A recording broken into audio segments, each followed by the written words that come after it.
Hey guys, tonight we begin with a map, but not just any map. One that should not exist, not in the year it arrived, not in the world that received it. A map that knew more than it should, that showed more than it was asked. And the man who found it, he did not know it yet, but he was about to see everything. The roads, the rivers, the future, all laid bare before the first shot was even fired. Before we slip deeper into this strange little fold of time, go ahead and hit the like button. If you are listening with heavy eyes, and subscribe to the channel so you do not miss the rest of the journey. These stories are for the late hours when the mind needs something soft, something curious. And if you feel like sharing, let me know in the comments where you are listening from, or what time you tend to drift off. I read them all, even the quiet ones. It was spring in 1796, and the hills of northern Italy were green with the kind of life that did not yet know it would be trampled. In the dusty tent of a French field command, Napoleon Bonaparte, only 26 years old, sharp in cheek, and sharper in ambition, stood hunched over a table littered with parchment maps. His boots scuffed the worn rugs that tried and failed to make the war feel civilized. Ink stains lined his fingers.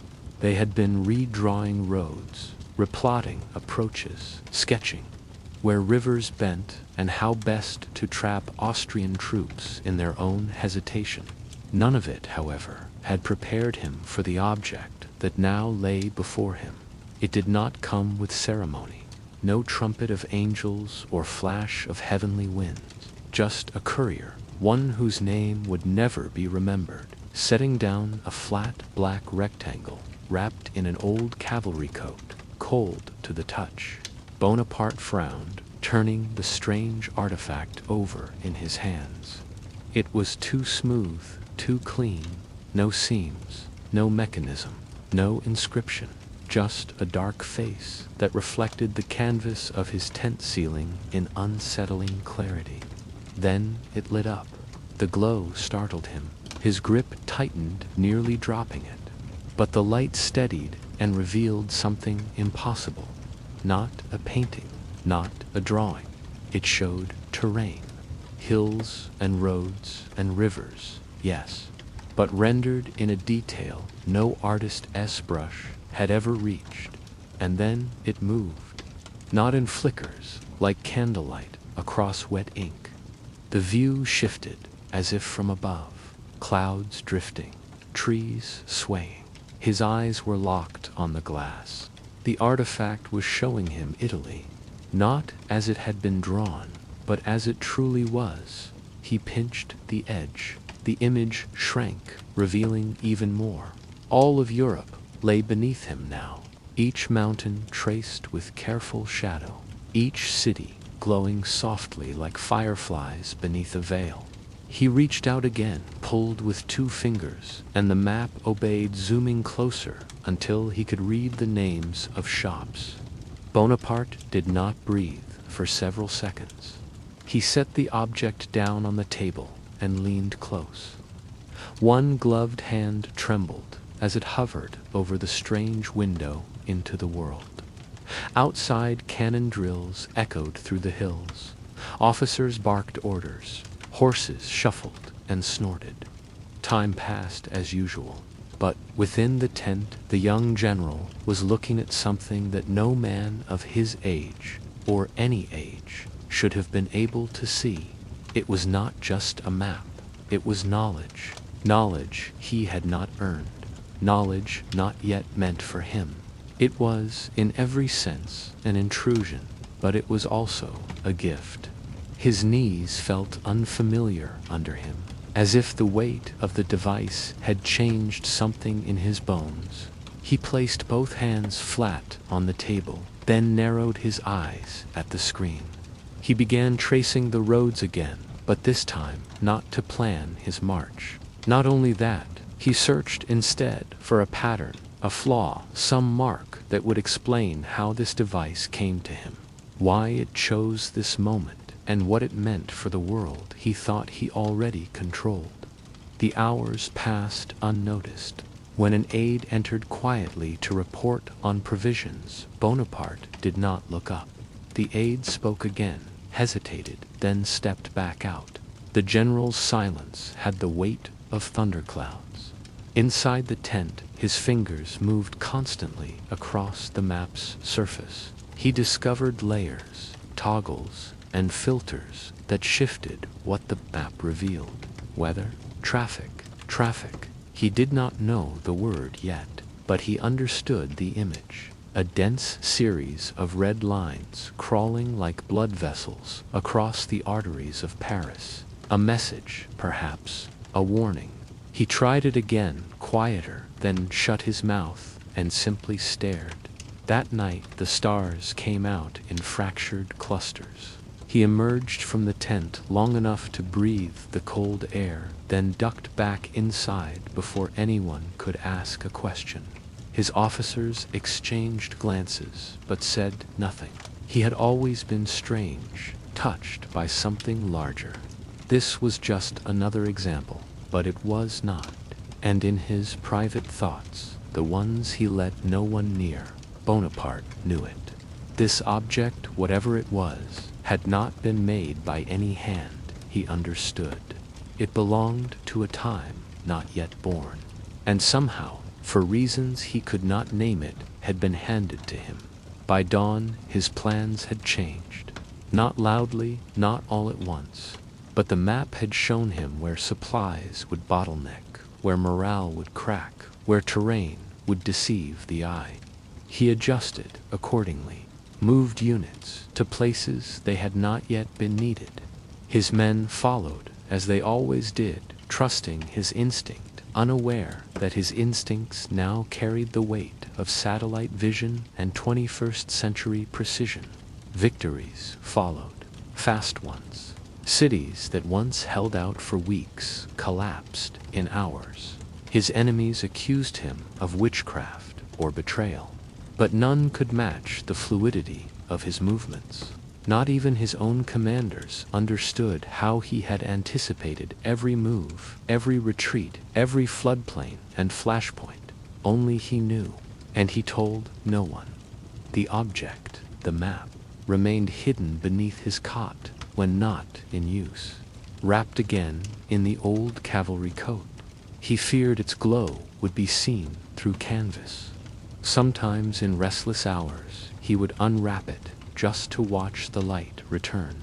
It never changed, never dimmed, like a silent companion. One night, weeks after the fall of Lodi, he took it outside. The hills were quiet, the scent of gunpowder washed clean by spring rain. He sat on a stone, propped it against his knees, and let the map guide him. He scrolled, not to plan, but to see, to learn, to wonder. He found places he had never heard of, cities with blinking lights, roads with names he did not understand. A place called San Francisco, another called Tokyo, a road that cut through a desert named Interstate 10. He tried to pronounce it, failed, and moved on. The world had grown beyond him, far beyond, and yet in that moment he held it all in his lap. His heart did not race, it slowed. For the first time in his young, war-wrapped life, Napoleon Bonaparte felt something close to humility. And as the wind curled gently around him, he understood this was no tool of conquest, not really. It was something else. He just had not figured out what yet.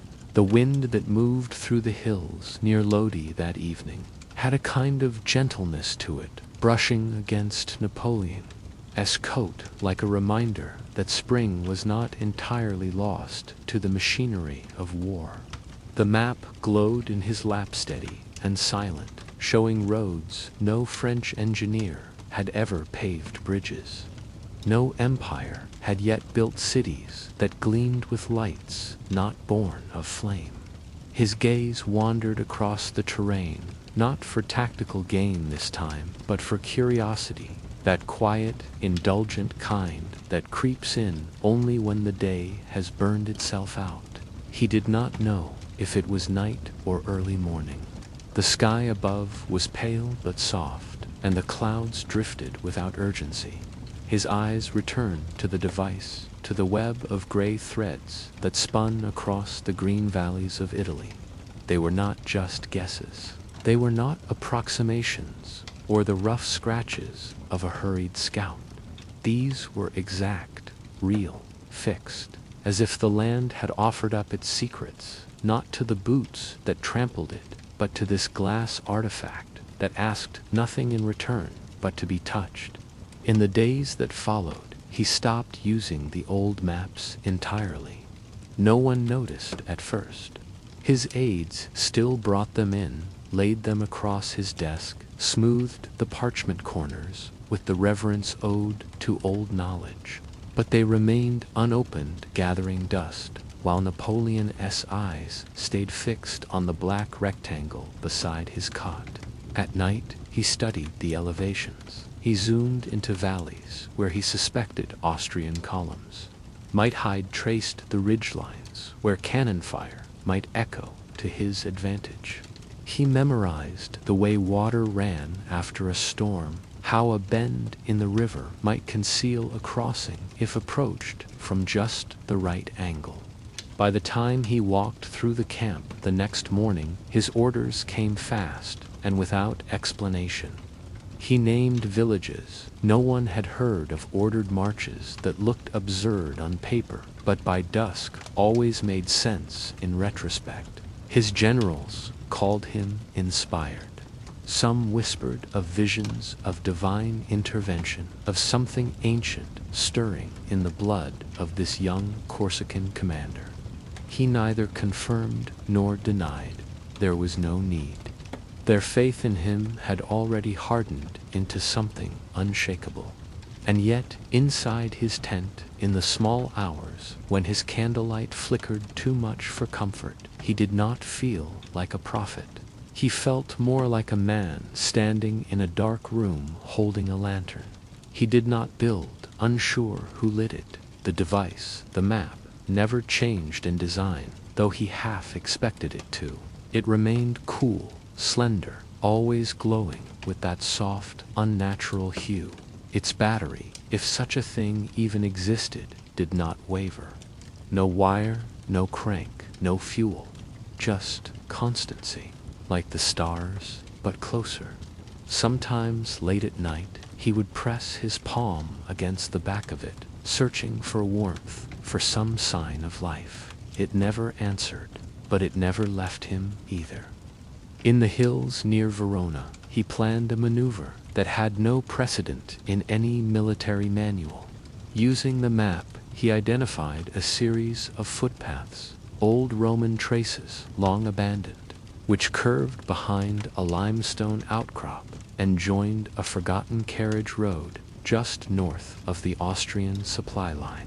By all traditional thought, the move was madness. The terrain was thought impassable, but the glowing screen in his tent told him otherwise.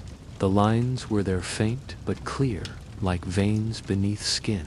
He trusted them, sent to regiments through the trees before dawn, with strict orders not to light fires or speak above whispers. By dusk, they had seized a full cart column of munitions without firing a shot. Word spread quickly. Officers began to speak of him, not just with admiration, but with something closer to awe. The way he anticipated each move, the way he seemed to step into the shoes of the enemy and walk their path, before they had even chosen it themselves. They gave him names, the Fox of Italy, the Living Ghost, all of them meant to make sense of what they could not explain. He let them speak. Their myth-making served its purpose. But he said little in return. There was no language, really, for what he held in that tent. No poetry for a thing that erased the unknown. Still, the victories came too easily. and that began to trouble him. Not because he wished for struggle, but because something about the smoothness made the blood feel strange. There were no surprises anymore, no turning points born from sheer instinct. Every battle felt like a scene played out on a stage whose lines he already knew. He still had to act, them still had to bark the orders and ride through the mud and steel. But there was no fear, and in a way, no glory, just motion, just certainty. And in the quiet hours after the drums faded, that certainty began to feel heavy, like wearing armor long after the battle has ended. One morning in the soft light, just before the sun claimed the sky, Napoleon stood beside the Adige River and watched the water move. He did not bring the map with him that day, left it on the cot, wrapped carefully in a wool coat. For a few moments, he tried to see the landscape with his own eyes again, to forget the perfect lines and digital shadows. The river did not know the future. It just flowed, unbothered, old. Back at camp, his officers had begun to grow used to the new rhythm. There were fewer scouting missions now, fewer last-minute scrambles. He rarely consulted anyone before giving an order. Some resented it, quietly. Others obeyed with almost religious zeal. They did not know what guided him. They only saw that it worked. And in war, results often outweighed understanding. In Mantua, he orchestrated a siege that unfolded like a diagram. Every approach, every bottleneck, every supply drop, all laid out beforehand, days in advance, with a precision that defied the fog of war. The Austrians inside must have thought the devil himself was outside their walls, anticipating every move. But it wasn't devilry, it was data, and he was its sole interpreter. The sense of isolation, though, began to grow. Not from people. He still heard voices, still exchanged salutes and gripped shoulders in shared victory, but from the world itself. The map had taken away the mystery, and with it the moments of unexpected beauty. There were no more lost roads, no sudden bends in the path that revealed a hidden village. Everything was known, every tree marked, every ridge labeled. And so, while he won, while he rose, something inside him stayed still, like a man climbing a mountain, not for the view, but because the map had told him it was there. He began to wonder, quietly, secretly, if the thing had come to him by mistake, if perhaps it had been meant for someone else, or some other time. Its silence did not feel malevolent, but it did feel indifferent, like a mirror that refused to show anything except what was asked of it. One night, during a lull in movement, he took the device out again and looked not at Italy, but beyond. He swiped across continents, Africa, Asia. The oceans were darker, deeper, somehow, but still there, still real.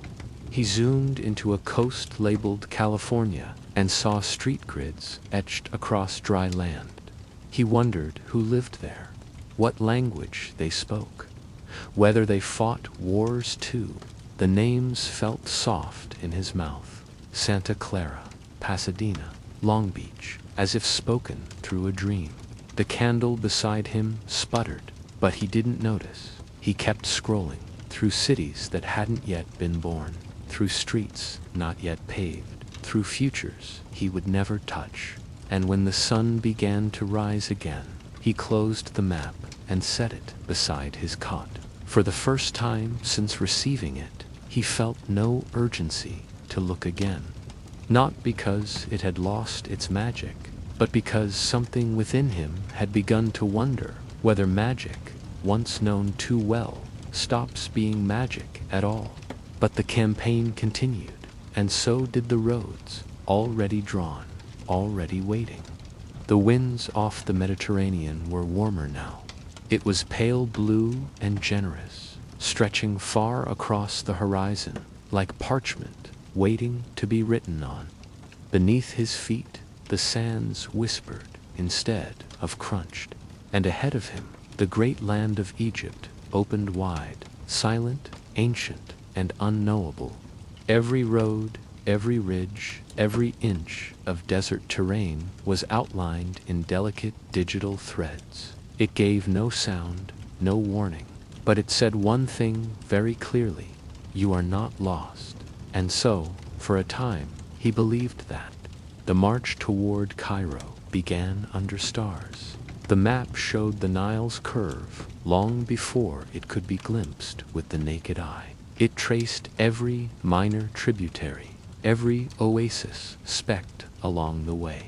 He moved his men like a sculptor, brushing sand away from stone, deliberate, precise. His officers followed with steady faith, still marveling at his foresight. When wells appeared where none were expected, when roots through dunes emerged from behind rocks, they no longer questioned. They simply believed he saw something they did not, which, of course, he did. Yet, even as they advanced, something about the silence of the land unsettled him. The cities here did not speak with the same rhythm as Italy's. There were no church bells or familiar village chatter. Instead, there were domes that caught the sun like polished copper, calls to prayer that broke the air in haunting waves, and old men who looked through him as though they'd already seen what he came for and knew he wouldn't find it. Still, the map told him the cities were real, the rivers real, the ports and outposts and ancient ruins, all carefully drawn, neatly labeled. He followed the lines exactly, sent scouts only to confirm what the screen had already shown him, and in the early weeks, it worked. Cairo welcomed him with dust and curiosity. The locals watched but did not resist. The scholars he brought gathered in courtyards to record hieroglyphs, to sketch pyramids, to hold the strange black glass, and whisper among themselves that perhaps it held the past as well as the future. But it didn't. The device showed the world as it had become, not as it had been, and certainly not as it felt. There were no markers for spirit, no warnings about the heat that baked the mind as well as the bones, no way to chart the weariness that grew in soldiers' chests when the nights no longer cooled and the food lost its flavor. The Nile shimmered on the map like a promise, blue and winding and full, but it offered less than expected. Crops wilted, tempers shortened, letters from home stopped arriving altogether. Even the officers, once unshakable, began to withdraw into quiet complaints. They were not used to conquest, feeling like delay. There was no city to take, no line to defend, only heat and stone and unfamiliar rhythms. Napoleon continued to consult the screen, scrolling across borders, zooming in on the Red Sea, then eastward, toward places that even his ambitions hesitated to name. India, Persia, Arabia. The map made them feel close, reachable, but the land itself had other plans. In July, the British Navy arrived like a sudden shiver in the heat. Their ships came fast, faster than the device had suggested. He had traced the harbors, the inlets, the coastal patterns, but not the hearts of men. Admiral Nelson struck at Aboukir Bay without hesitation, and in a matter of hours, most of the French fleet lay smoldering in the water. Fire rolled over wood. Smoke rose in columns, thick enough to blot out the sun. The device sat useless in the sand beside his foot. He had tried to scroll, to calculate, to anticipate the attack, but there was no signal out here, no refresh button for war. Afterward, the desert seemed to flatten everything. Emotion, sound, even memory. Soldiers spoke less. Some went days without eye contact. Napoleon continued to use the map, but it no longer gave him certainty, only coordinates. It knew where cities were, it knew where roads ended, but it did not know how long a man could survive without feeling seen. He began to visit ruins more often, stepping into temples with faded murals and stone gods whose faces had long since eroded. He did not pray, but he listened. To the wind, to the silence, to the echo of his own boots against marble, too old to remember names. One evening, beneath the rising moon, he tried speaking into the device, just to test it. A command, then a question. His voice cracked as he asked for guidance. Not strategic, but personal. There was no reply. The screen glowed, as always patient and indifferent. It knew where he was, but not why. As weeks turned into months, the men grew sick. Dysentery moved through the ranks. Morale slipped into something brittle. The victories they had once clung to began to blur. Napoleon wrote letters he did not send, drafted plans for campaigns he did not begin. The sand began to feel heavier under his boots, the stars too bright. He walked the city at night, unguarded, through alleyways that whispered of another way to live, one not built on conquest, but on stillness. Vendors with eyes like polished obsidian watched him pass without bowing. Women in woven robes crossed streets without pausing. No one cared that he was a general.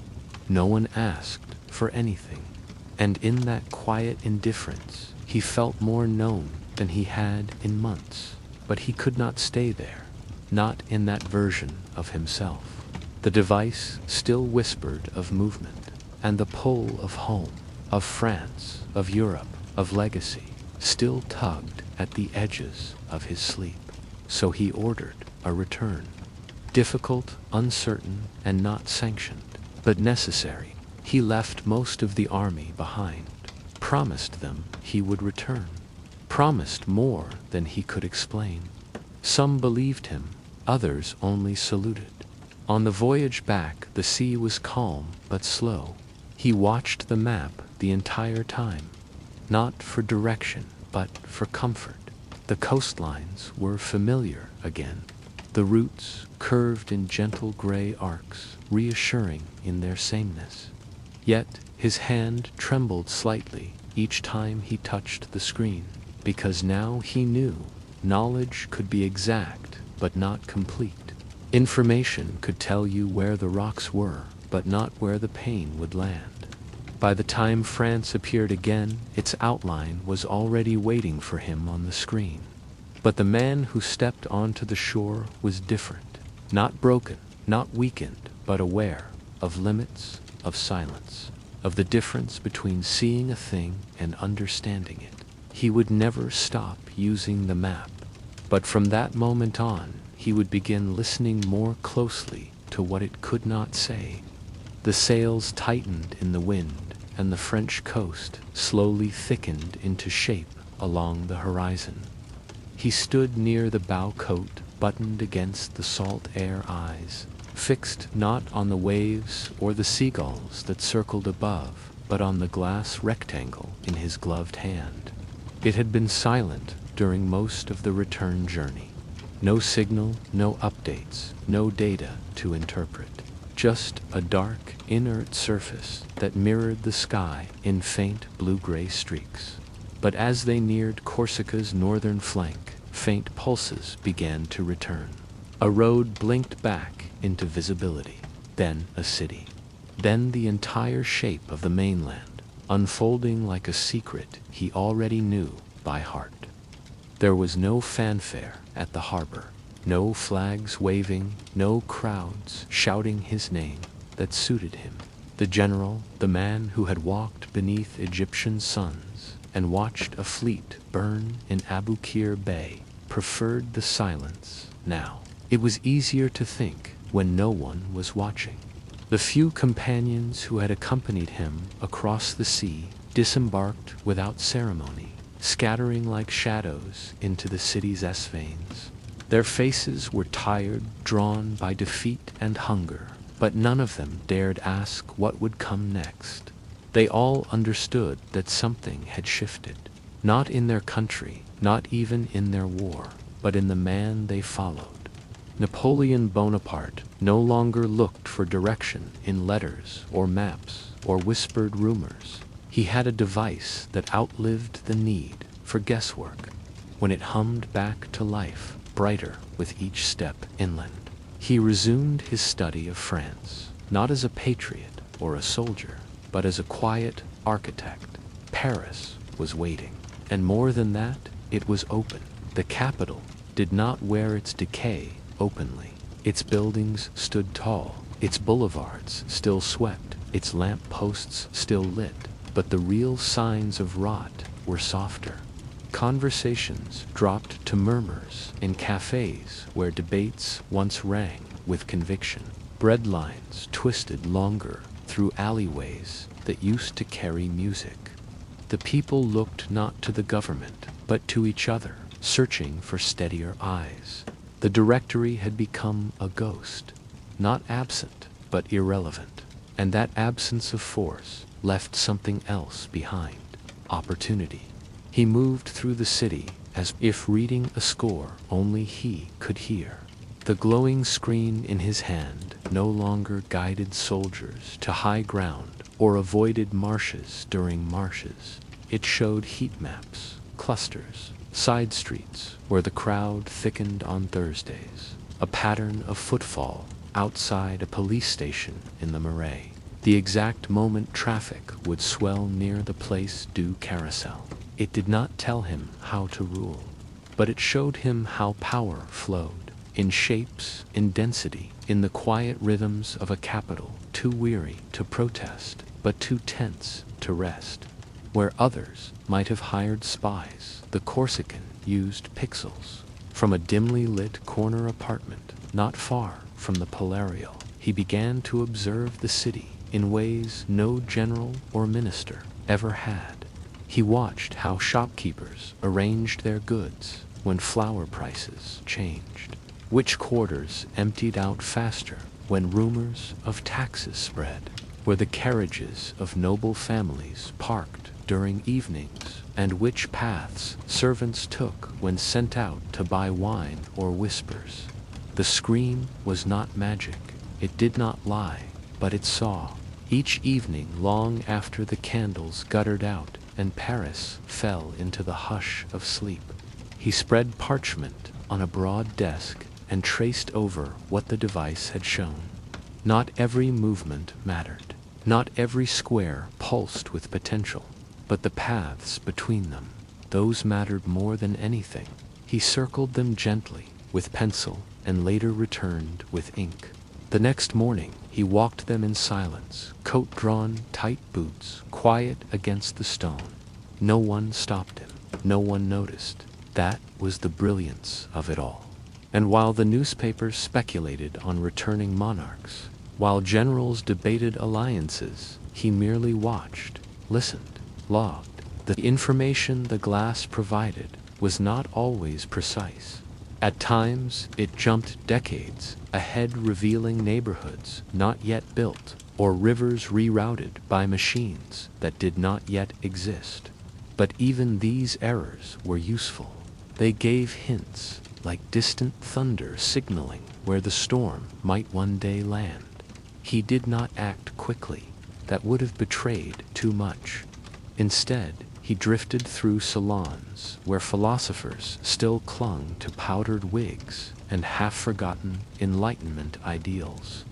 He nodded when they spoke of republics, smiled faintly when they referenced Rome, sipped wine while they repeated the word virtue until it lost meaning. He understood that Paris was not ruled by laws or force. It was ruled by theater, by symbols and rituals and the illusion of choice. So he waited and mapped. The plan, when it came together, did not need many words, only a few officers. A few pieces of paper, a few crucial doors left unlocked. When the day arrived, the city barely stirred. By the time the sun slipped behind chimneys and domes, the government had changed hands. The Directory was dissolved not by riot or bullet, but by pressure applied in exactly the right places. A pressure calculated with precision that only a future mind or a future machine could provide. In the weeks that followed, he visited the Luxembourg Palace, less as a guest and more as its inheritor. The halls echoed with the memories of revolution and kings. But none of that mattered now. He spent more time in his study than in court, spread the device on a velvet cloth, marked future sites of railway stations, bridges, factories. He did not need to wait for cartographers. The maps already held the skeletons of what France could become. Victory had come not with glory, but with an eerie ease. The choices he made felt less like invention and more like confirmation, as though he were simply following instructions written in invisible ink. And as the autumn fog settled heavier over Paris, he began to ask a quiet question, one that lived behind his eyes but never passed his lips. If you always know the way, are you still the one choosing it? He pressed on regardless. The new constitution passed. The consulate formed. But power no longer thrilled him. The people cheered, but their cheers sounded far away. He attended celebrations out of duty, never delight. In the silence of night, beneath chandeliers that had once reflected the laughter of kings, he pored over data. The screen never blinked. First, he saw the battles still to come, not in full, but in echoes. A spike of movement near Austerlitz, a strange cluster of footpaths converging east of Jena. He made notes, but did not rush. Time, once an adversary, now unfolded like a patient servant. And France, still scarred, but steadier, now moved with him. And in that quiet, when the city's breath slowed, and even the mice in the eaves fell still, he would sometimes lift the device to eye level and whisper not a command, but a question. Where are we going next? The glass did not answer. It never did. But the screen lit up just enough to show him the next path, the next city, the next trembling candle in the distance. And each time, with boots polished and voice steady, he followed. The air in Notre Dame that morning was dense with incense and ceremony. Winter light filtered through the stained glass in long strips of color that pooled across polished stone and velvet cloth. Silence clung to the walls with the kind of reverence that only ancient buildings could hold. Rows of dignitaries sat in their finest uniforms, barely breathing, their hands folded in calculated stillness. The hush before the act was not unlike the quiet before a storm, not loud but heavy with shape. And there, in the center, under the towering vault of Gothic stone, the figure who had once been a Corsican artillery officer now stood cloaked in imperial gold. Napoleon approached the altar slowly. His gait, once brisk and sharp with ambition, had become more deliberate in recent months, not out of hesitation, but out of a strange inward confidence. He took the crown, that ornate ring of laurel and precious metal, and held it in his own hands. That honor or defiance was already decided. The general turned first consul, turned sovereign, paused only a breath, then raised the coronet and lowered it onto his head, sealing the image that would be etched into canvases and memories for generations. It was not tradition that crowned him, it was calculation, and buried in his coat pocket, just beneath layers of embroidery, rested the thing that had helped bring him here. A small black rectangle that pulsed now and then like a second heart. By the time of the coronation, he no longer showed the object to anyone, not even to his most trusted aides. In his earliest days with the device, he had spoken about it with wonder. He had pointed to the roads that had not yet been built, the bridges that would one day stand the names of cities that had yet to be renamed or born. But that sense of awe had faded, replaced by something more private, less enchanted. The knowledge was still useful, perhaps more than ever, but it no longer felt like magic. It felt like weight.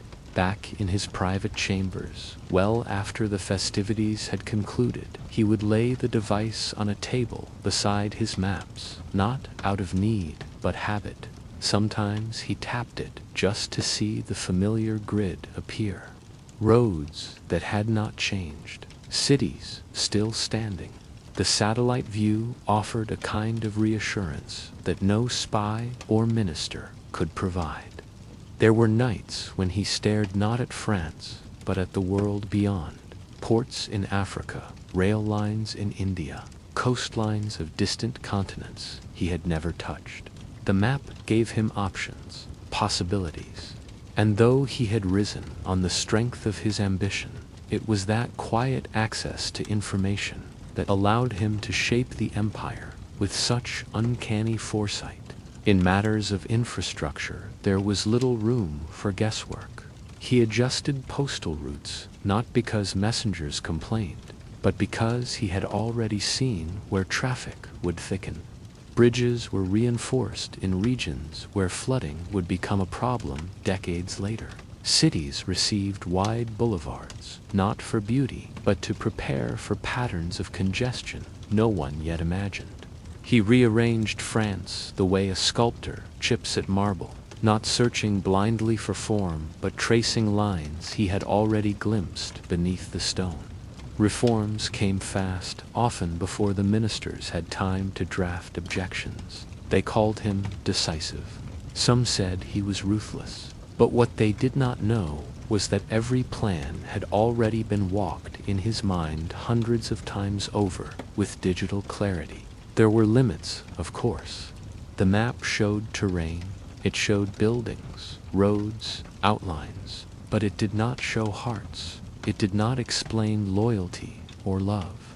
And so when it came to people, especially those close to him, he still had to guess. Josephine never knew of the device. He had considered telling her once, early on, when the sense of discovery still had the sweetness of adventure. But something restrained him. Perhaps it was pride, perhaps caution, or perhaps in the privacy of love, he wanted to be just a man, fallible, needing luck and instinct, not a prophet. Their marriage to followed paths he could not map. She supported him in salons and ceremonies, whispered truths into his ear when the court fell quiet, and held his hand not like a subject, but like someone who remembered him before the crown.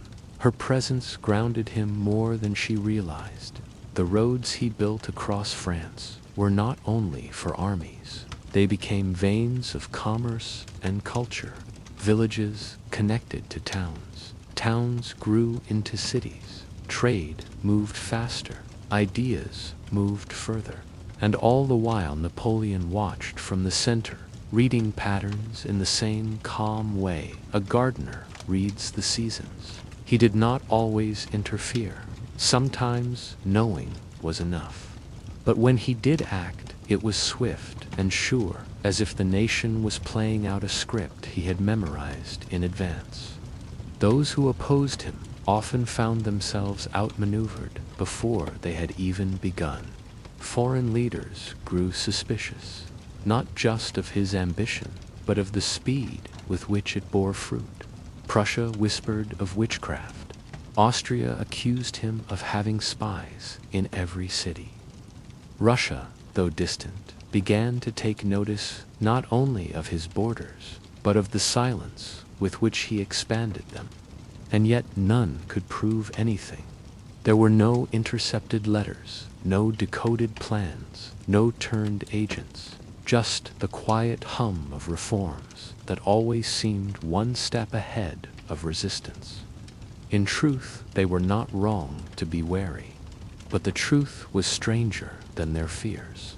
Alone in the Tuileries, beneath heavy chandeliers and thick drapery, the emperor would sometimes pace with the device cradled in both hands like a fragile bird. It never changed in appearance.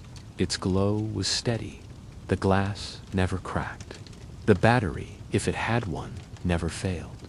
He wondered often where it had come from, how it had arrived in his tent all those years ago. There had been no courier, no message, no instruction, just the soft light of morning and that impossible object resting on his maps. He had once assumed it a gift, later a tool, but now with the weight of the crown upon his head, it felt like something else entirely, not quite a curse, but not entirely freedom either. There were moments when he imagined what another might have done with such a thing. Could a man with less ambition have used it for peace? Would a scholar have used it to preserve libraries? Would a doctor have ended disease? He did not know. He only knew that it had come to him and that he had shaped it in the mold of his own nature. He built with it, he conquered with it, and now he ruled with it. But in the quiet spaces between days, those hours when no one dared knock and the candles burned low, he sometimes wondered whether the map had chosen him or whether he had merely been the first to open it. Even as the empire grew, so too did its demands. Managing such a vast territory was no small task, but the device helped. It guided the placement of garrisons, the timing of harvest shipments, the redirection of floodwaters, the prediction of travel times. It was more than a map now. It was a mirror, not of the past, but of possible futures, each flickering beneath his fingertips. He used it less openly, but never less often. And always, when the day was done, it returned to the small drawer beneath his writing desk, wrapped in linen kept close. The coronation had been public, loud, drenched in spectacle. But the empire itself, the real one, the one of railways and reform of canals and codebooks, was built in silence, shaped in shadow, guided by a light only one man could see. And as that man lay in bed each night, staring up at the ceiling that once sheltered kings, the glow from the drawer cast a faint reflection against the wall, like a star, or perhaps a compass. The crown may have rested on his head, but it was the map that shaped his reign. The nights before campaigns always carried a peculiar silence, different from peace, different from rest. It was not the calm of safety, but the hush of waiting, as if the world itself were holding its breath. In late 1805, that silence blanketed the imperial tent outside the town of Braunau, where lantern light spilled faintly through canvas seams and maps lay unrolled across long tables. Some showed the old-world painted rivers and parchment roads, the kind of charts his generals understood.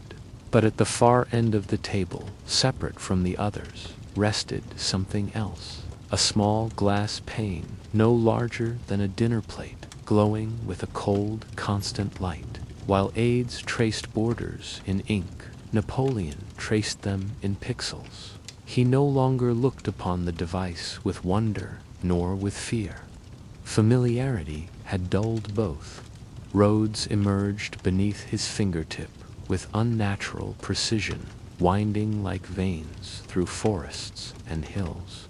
He examined the terrain outside Ulm, as if it had already been walked every path, seen every grove, catalogued every rise and descent known. The trees that might hide Austrian movements offered no mystery to him now. He had seen the satellite image of that forest in a future that did not yet exist. When his generals spoke of the enemy, they still used phrases like may in camp or likely to flank. Napoleon did not correct them. He allowed the illusion of possibility to remain intact. But alone, after the last reports were filed and the tent grew still, he returned to the screen, shrinking and expanding the land with 2 fingers, tilting the digital horizon until the terrain unfolded beneath him like a painted stage. It was no longer a question of what the enemy might do. It was a matter of when they would arrive, where he knew they must, and how long they would last once they did. He studied not as a target, but as a trap. The forest paths, once natural barriers to large movements, were now advantages. He rerouted supply wagons to skirt the thicker trees. Cavalry were deployed not along main roads, but into wooded cuttings so narrow that no army would expect them. He set the pieces down with a hand that seemed almost reluctant, as though the victory had already happened, and all that remained was to act it out. When the Austrians finally realized they had been surrounded, it was already too late. General Mack's forces were encircled with a precision that felt unnatural, as though the land itself had conspired to close in around them. Napoleon accepted their surrender with a calm nod, offering generous terms, but in truth, the battle had never begun. It had been decided before the first musket was loaded. Yet even then, in the stillness after conquest, he did not rest. His eyes turned eastward, toward the Russian columns, moving slowly toward Moravia, and once again the device came forward, not as an oracle, but as a guide. He scrolled through the region, watching as winding roads near Brno came into focus. Hills rose and fell on the screen with perfect clarity, but what caught his attention most was the plateau near Austerlitz, a stretch of land so ordinary it might have been overlooked. In the dim glow of the device, however, it appeared in sharp relief. High ground that sloped just so, with depressions where fog often lingered. It was there he decided that everything would unfold. As the weeks passed, the plan began to take shape. Not in the minds of his commanders. They still believed they were responding to enemy maneuvers, but in the careful angles Napoleon fed them. He spoke of weakness on the right flank, of baiting the coalition forces to strike. But in private, he was watching the weather. Not just the patterns his aides recorded, but the climatology archives hidden deep within the machine. He checked sunrise times, fog, likelihoods, wind directions. When the sun would rise over the Pratzen Heights, it would do so behind his lines. And when the fog settled thick over the valley below, the Russian troops would be moving into it blind. The Battle of Austerlitz did not feel like a battle. It felt like the fulfillment of a design. The fog arrived as he had seen it, low and silver curling over the fields like spilled milk.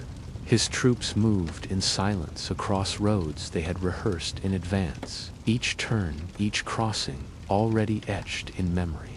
The coalition army, larger and confident, moved into the trap without knowing it. They believed they were exploiting a weakness. In truth, they were following a path Napoleon had cleared for them.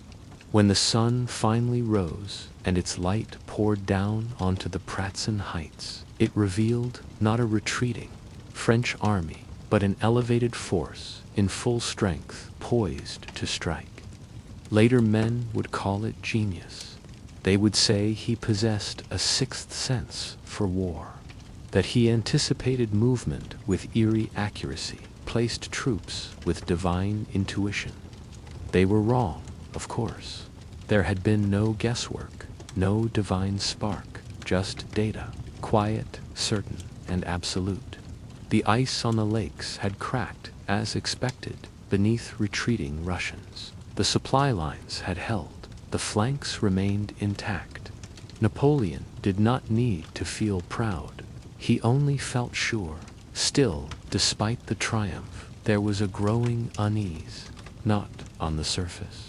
He wore victory with the same regal calm as always, but somewhere deeper, a kind of restlessness that stirred in the gaps between battle plans.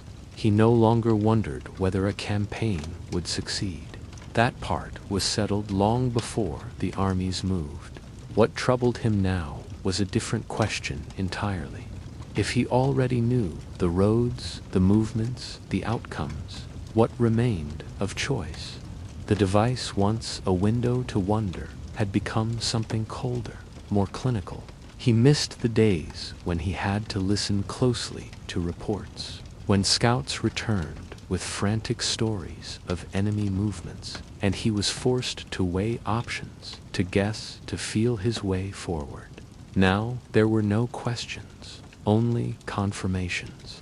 And as his men toasted to another brilliant victory, he excused himself from the pre-celebration and stepped into the night, the screen-esque glow reflecting dimly off the frost. Snow had begun to fall in fine soft flakes, collecting in the folds of his coat. He stood at the edge of camp and stared out toward the darkness, listening not to the voices of his officers, but to the quiet crunch of winter beneath his boots. There was no one to ask what he was thinking, and if there had been, he would not have known how to answer, because deep inside, beneath the layers of strategy and power, there lingered the smallest question, one he rarely dared form in full. Was this still history? Or had he become something else? An actor in a world already written, reading lines he no longer chose. He returned to his quarters, not with the weight of command, but with the strange lightness of someone who has glimpsed the edge of their own script. The device, as always, waited on the table. He did not touch it right away, just looked at it for a long time. The glass was flawless, the metal edges unmarked. It had not aged a day, and in that moment he realized something he had not thought before. The map could show him roads, but not destinations, paths, but not meaning. The next campaign would come as they always did, and with it another victory. But tonight, for the first time in years, Napoleon closed the device and placed it in its drawer without opening it again. He stood in silence as the wind swept through the camp, the forest beyond, no longer holding any secrets from him, and yet somehow, in that quiet hour before dawn, the world had never felt more unknown. The hills of Spain were not unfamiliar to Napoleon's eyes. From the moment he had set his boots on the Iberian soil, the landscape opened itself to him in the usual way. Polished lines of roads he had studied long before arrival, elevations highlighted in soft grays, rivers branching across valleys in slow, deliberate curls. Towns were pinned like small, glowing beads on the screen, and paths through mountain passes flickered into clarity with a single glide of his finger. Yet there was something strange in the air from the beginning, something the device did not register, something deeper than geography. The invasion had not been planned in haste. The emperor believed the Spanish campaign would be no different than the others. His generals were supplied their targets clear. Strategic points were marked and memorized. Yet even as his carriages rolled smoothly across terrain, he had rehearsed on that glowing device. A quiet discomfort began to grow, not in his words, but in the spaces between them. The landscape was as expected, but the people were not. Resistance came not as a battle line, but as a whisper. Not from armies, but from shepherds with knives, women with iron pans, priests who raised sermons like swords. The roads showed no surprises.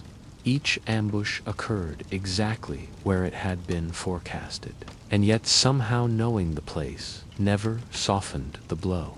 Brigades disappeared into forests they had already mapped. Convoys were attacked on highways traced months in advance. The screen lit up with certainty, and still the men returned, wounded, their faces pale with confusion.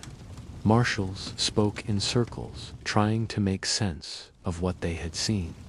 They claimed to have known the terrain, to have anticipated the turns, but the maps had done nothing to ease their passage through towns that hated them.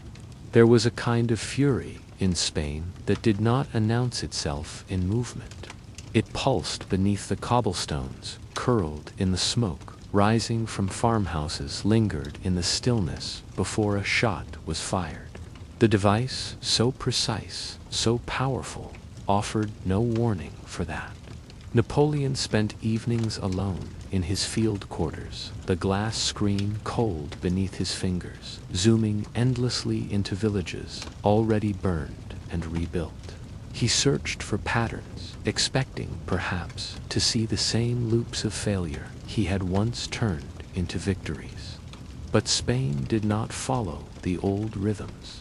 It was not an empire to be outmaneuvered. It was a land stitched with memory, and each strike he made only deepened the scar. In Madrid, the throne was installed, and the paperwork declared sovereignty, but the city itself refused to feel conquered. Every morning, new signs of rebellion surfaced. Walls painted with silent defiance, rumors of vanished supply trains, an officer found alone in an alley, his boots stolen, his uniform stripped. The empire marched forward, but it no longer felt like progress. It felt like walking through a field where the grass cut back. The emperor's most trusted commanders faltered. They followed his instructions, mapped to the finest meter, and still they returned shaken. Marshal Soult once arrived back from Andalusia, 3 days late, covered in dust and silence. He had taken every route suggested, and still his column had bled away behind him. They had been dissolved. There were no victories to display, no Austerlitz to shine from a distance. Only the slow crumble of confidence, measured not in casualties, but in confusion. Napoleon began to question the device, not its data, but its depth. It offered roads, bridges, elevations, coordinates, but it could not explain why a child threw stones at his soldiers. It did not account for mothers who buried weapons alongside their sons. No screen could translate the tremor of pride that hardened in the faces of those who had nothing left but country. The cold logic of the machine had reached its boundary. Information flowed, yes, terrain was predicted, but it was not the land that beat back the empire. It was something older, more stubborn, a refusal. The people of Spain did not care that he had read the map. They had drawn their own. By the time reports came in from Portugal, Napoleon no longer expected coherence. The British had landed day. Wellington's forces had begun to move, but the roads that once made him feel so certain now mocked him with their clarity. He could trace each ridge and valley. He could see every fordable river, and yet the more he studied, the more distant control seemed. It was like trying to read a poem through glass, visible but unreadable.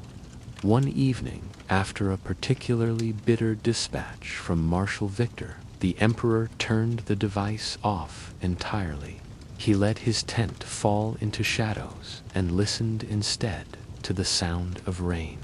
The drops hit the canvas softly at first, then in clusters, then steady. He thought of Paris, of corridors where silence meant power, of maps that folded neatly and never bled. Spain did not fold. Spain did not listen. He rested his hand on the edge of the desk, the same fingers that had once swept across Europe with certainty, now still. The knowledge had never been in question. But now the question was whether knowledge alone could ever be enough.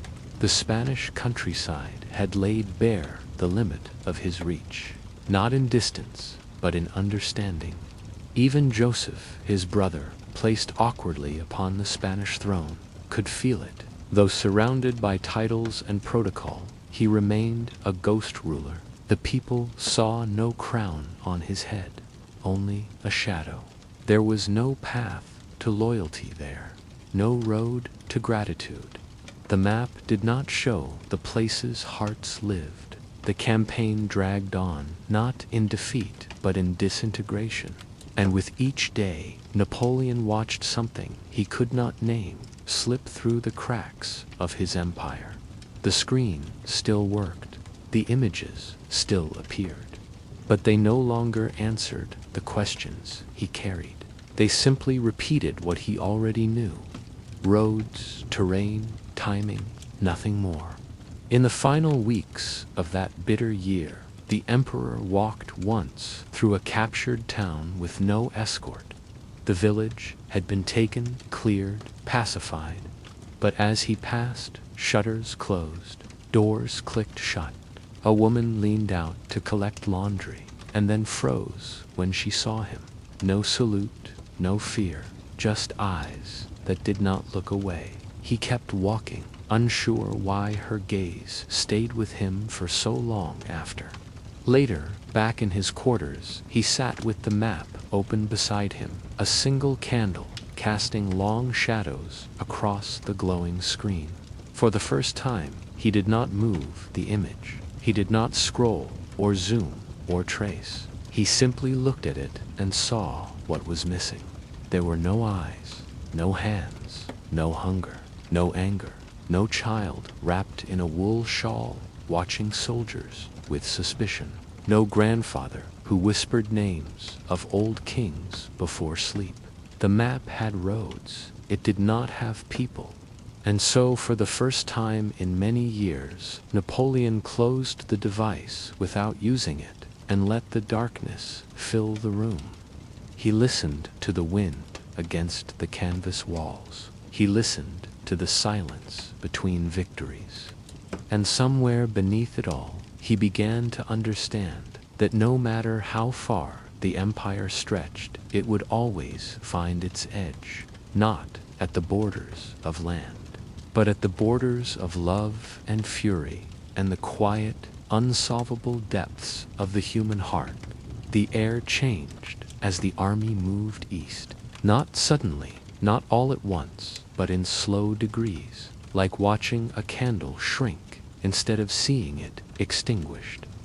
At first, there was just a sharpness in the mornings, a frost that whispered rather than bit. Then came the wind, dry and indifferent, moving across the flatlands like a hand wiping clean a surface no one had asked to be cleared. He noticed it in the silence between orders, in the way men began pulling their coats tighter, not because they were cold, not yet, but because they expected to be.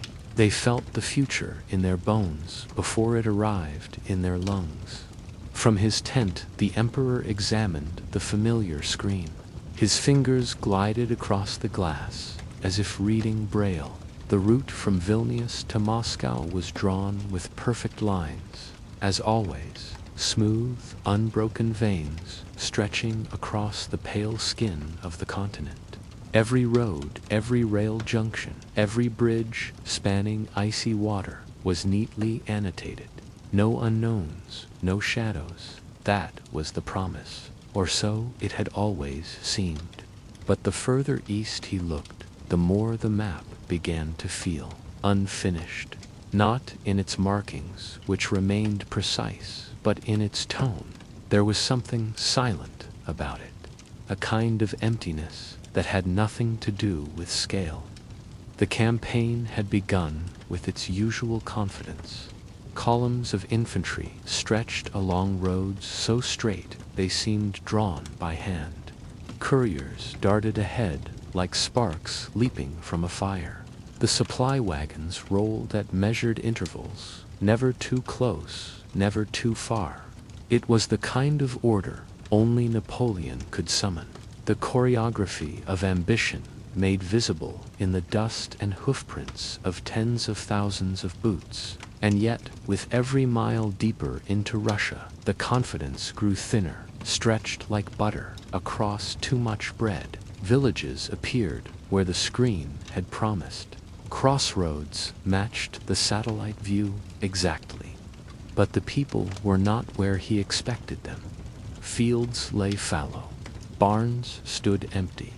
Wells had been poisoned. Fires still smoldered, but only in the places recently abandoned. The Russians had vanished like smoke through a keyhole, and he understood too late that the map had not told him how silence would sound when amplified by snow. The cold arrived with no ceremony. It did not announce itself in a blizzard or even in a sharp drop. It simply lingered, first at night, then in the day, then even at noon beneath the clearest sky. His men wrapped scarves over their mouths, but their breath still came out ragged. Horses began to fall, not from wounds, but from exhaustion. Their legs, once powerful, trembled beneath them, as if the ground itself was rejecting their weight. Steel grew brittle, leather stiffened into splinters, and the men, those brilliant, faithful men who had followed him from Marengo to Austerlitz, began to crack in ways no map could track. Moscow rose from the plain like a mirage.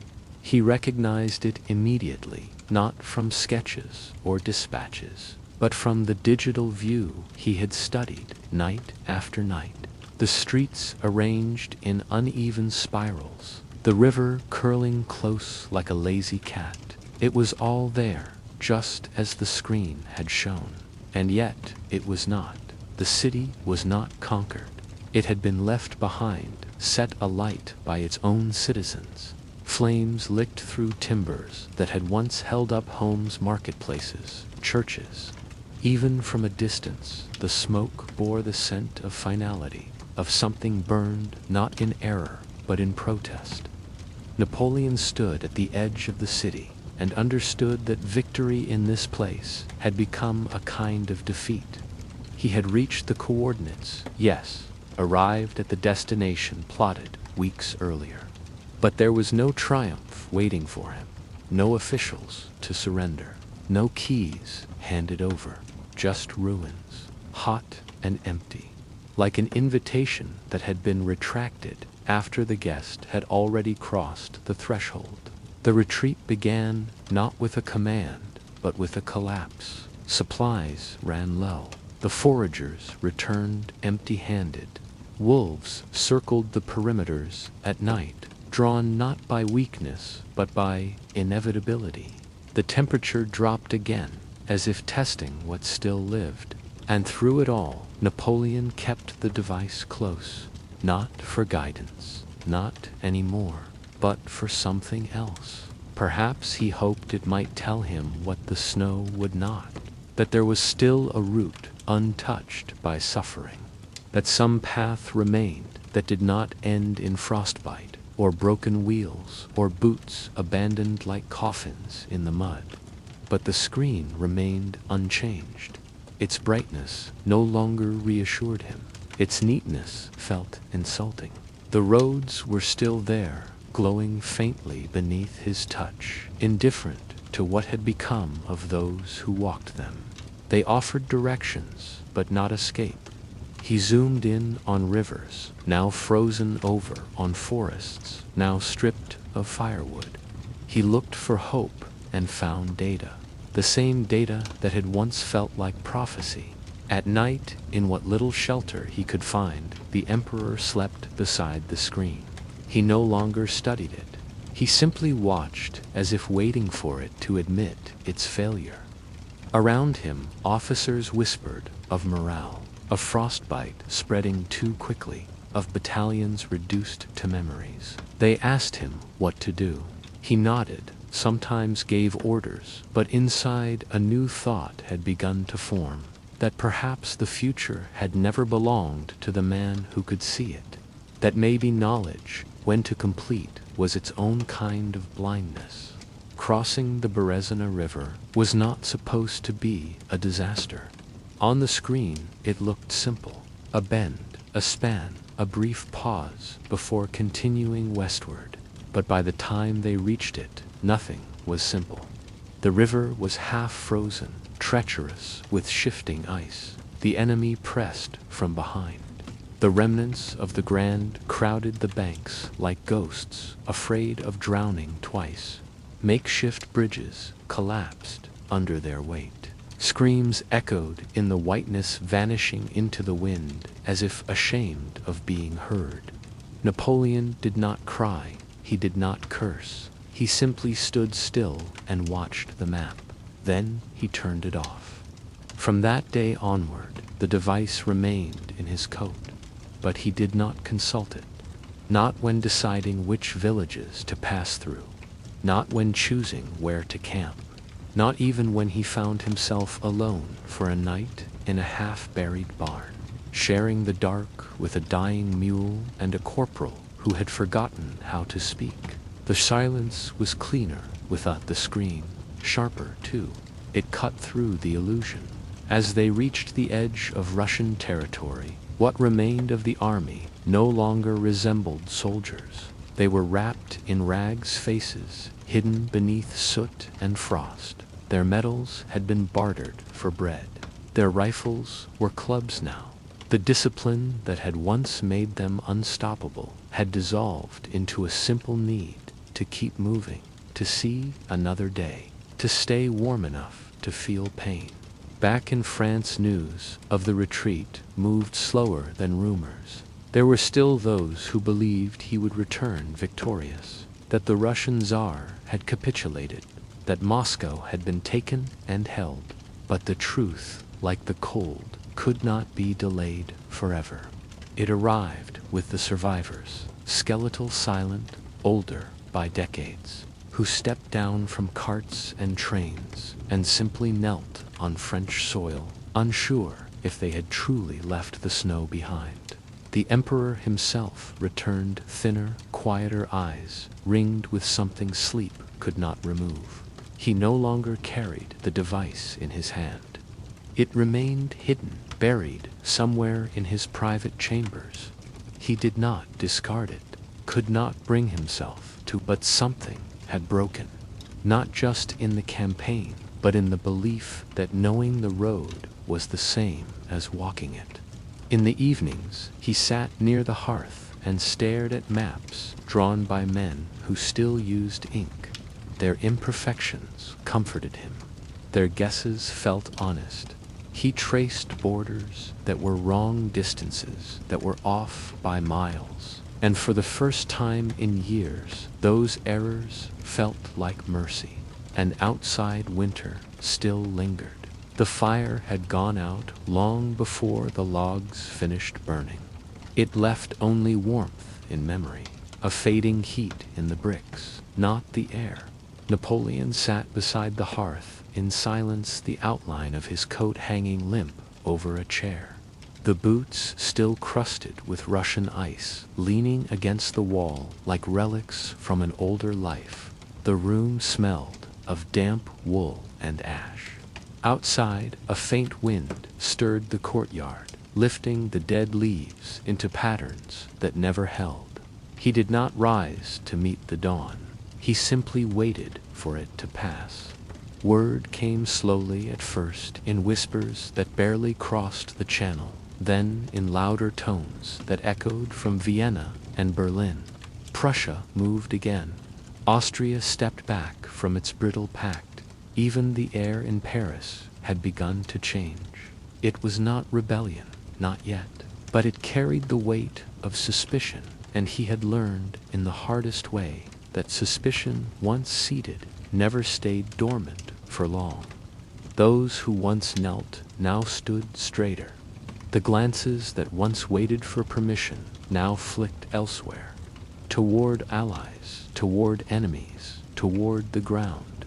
The empire he had woven with campaigns and codes and relentless will began to fray along the edges, not in great dramatic cuts, but in smaller failures.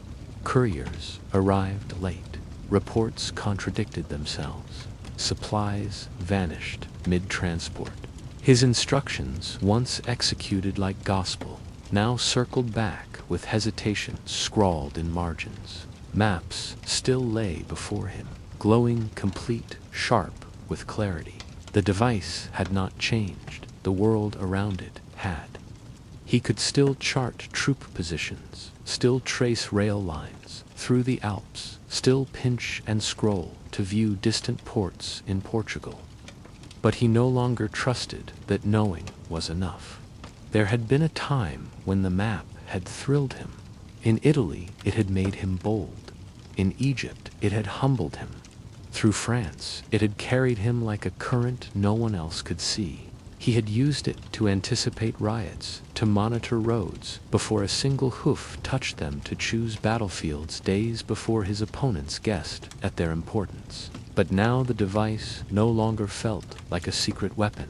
It felt like a burden, a silent witness to decline. In the war councils his voice remained firm. His eyes still scanned reports, faster than the generals beside him could read. But inwardly, something faltered. He noticed hesitation in men who once offered certainty. Nay, once fierce and unquestioning, now lingered before answering. Murat's flamboyance had softened into something less sure, like color faded by too much sun. Even Berthier, so often precise, to the point of cruelty, had begun asking questions instead of delivering statements.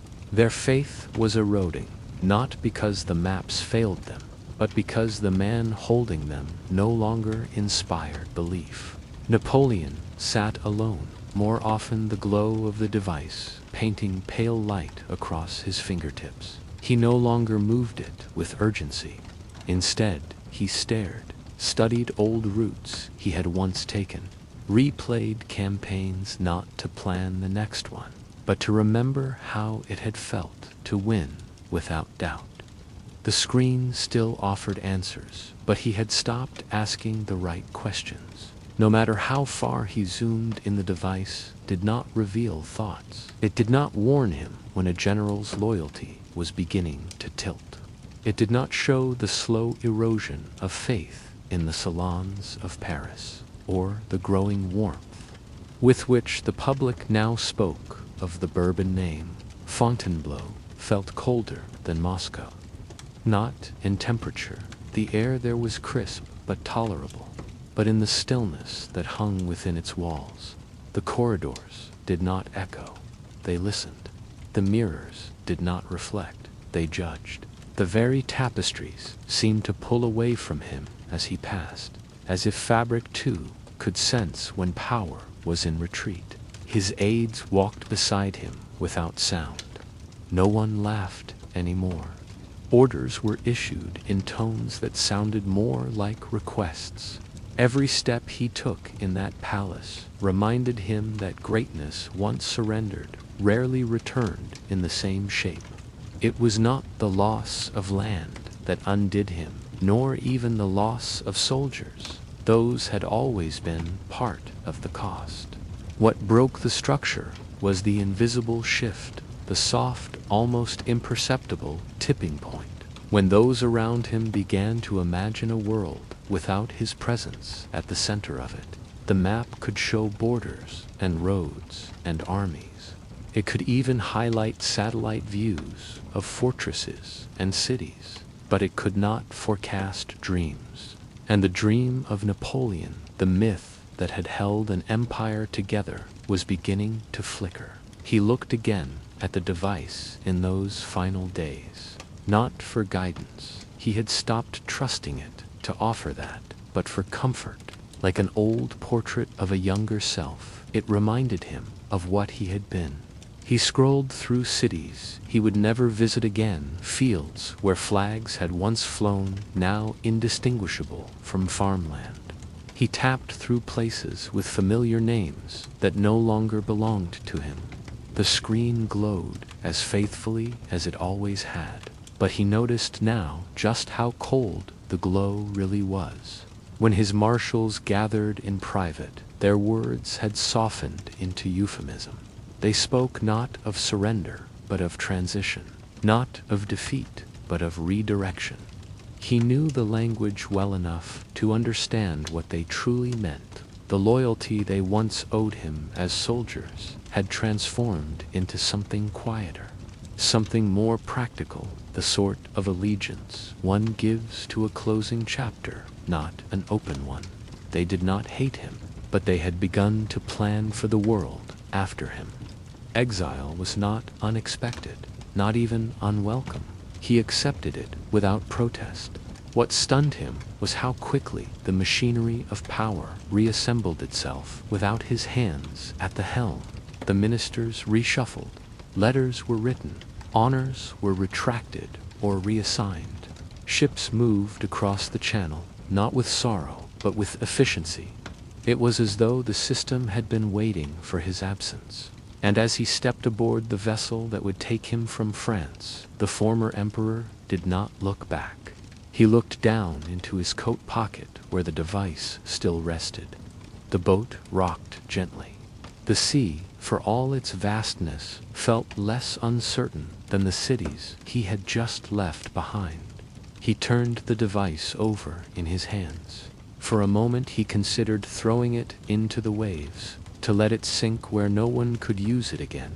But he did not out of sentiment, not even out of superstition, only because something in him, the part that still listened to silence, believed that the screen might outlive him, that someday someone else might find it, and that they too would mistake knowledge for wisdom.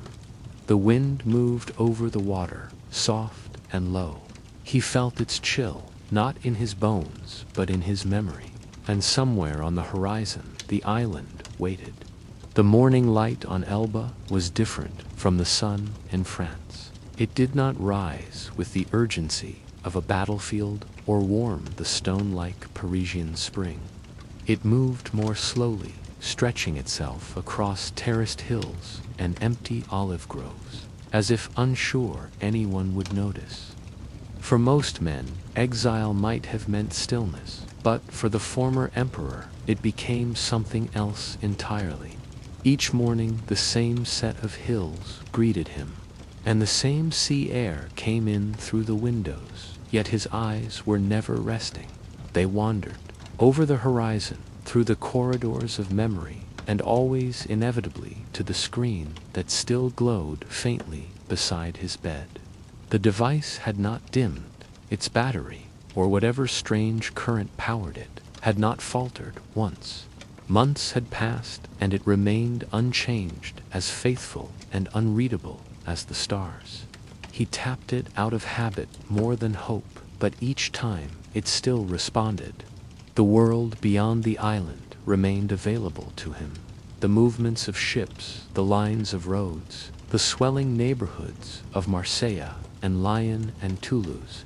Paris was still mapped in perfect detail, every alley and avenue, every arch and public square, sitting there as though waiting for him to return. Most days he wandered the island in a long coat that once meant command, but now simply kept out the wind.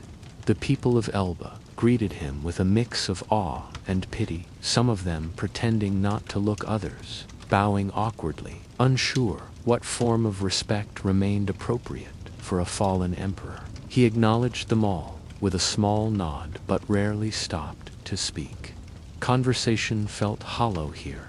There was too much he could not explain, and too much that had already been said in years past.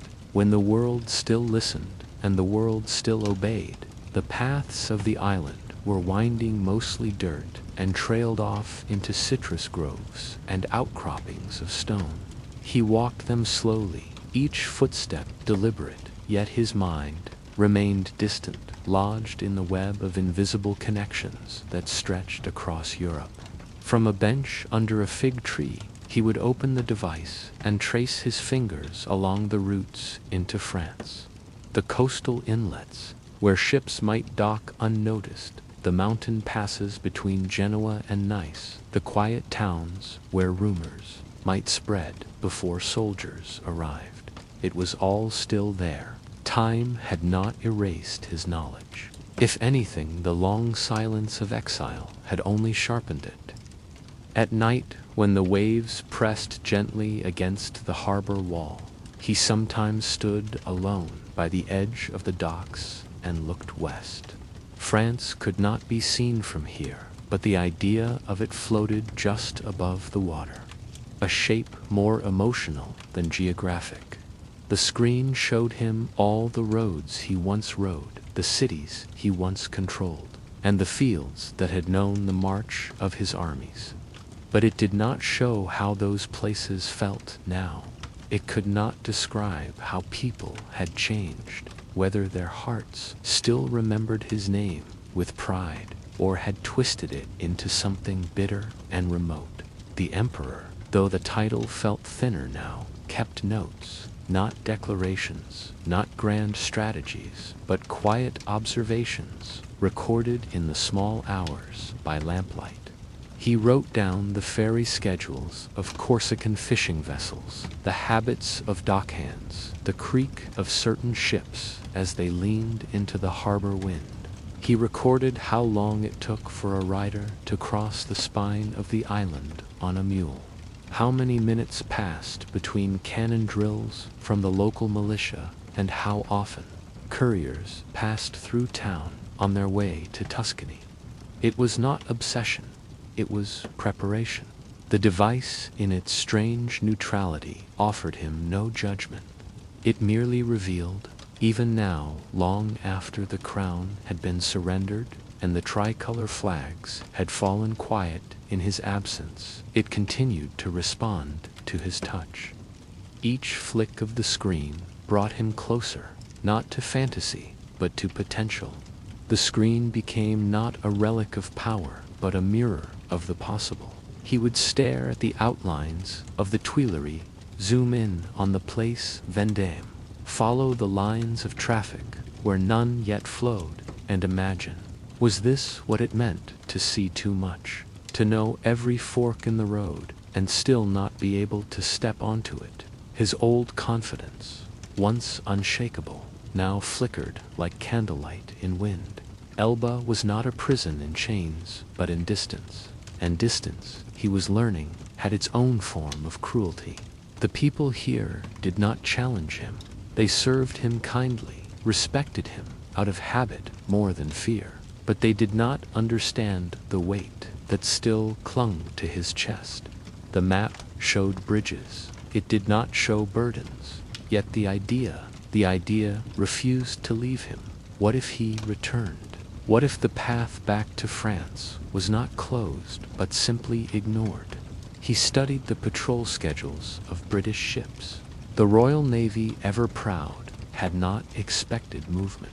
Their blockades were thorough, but not infallible.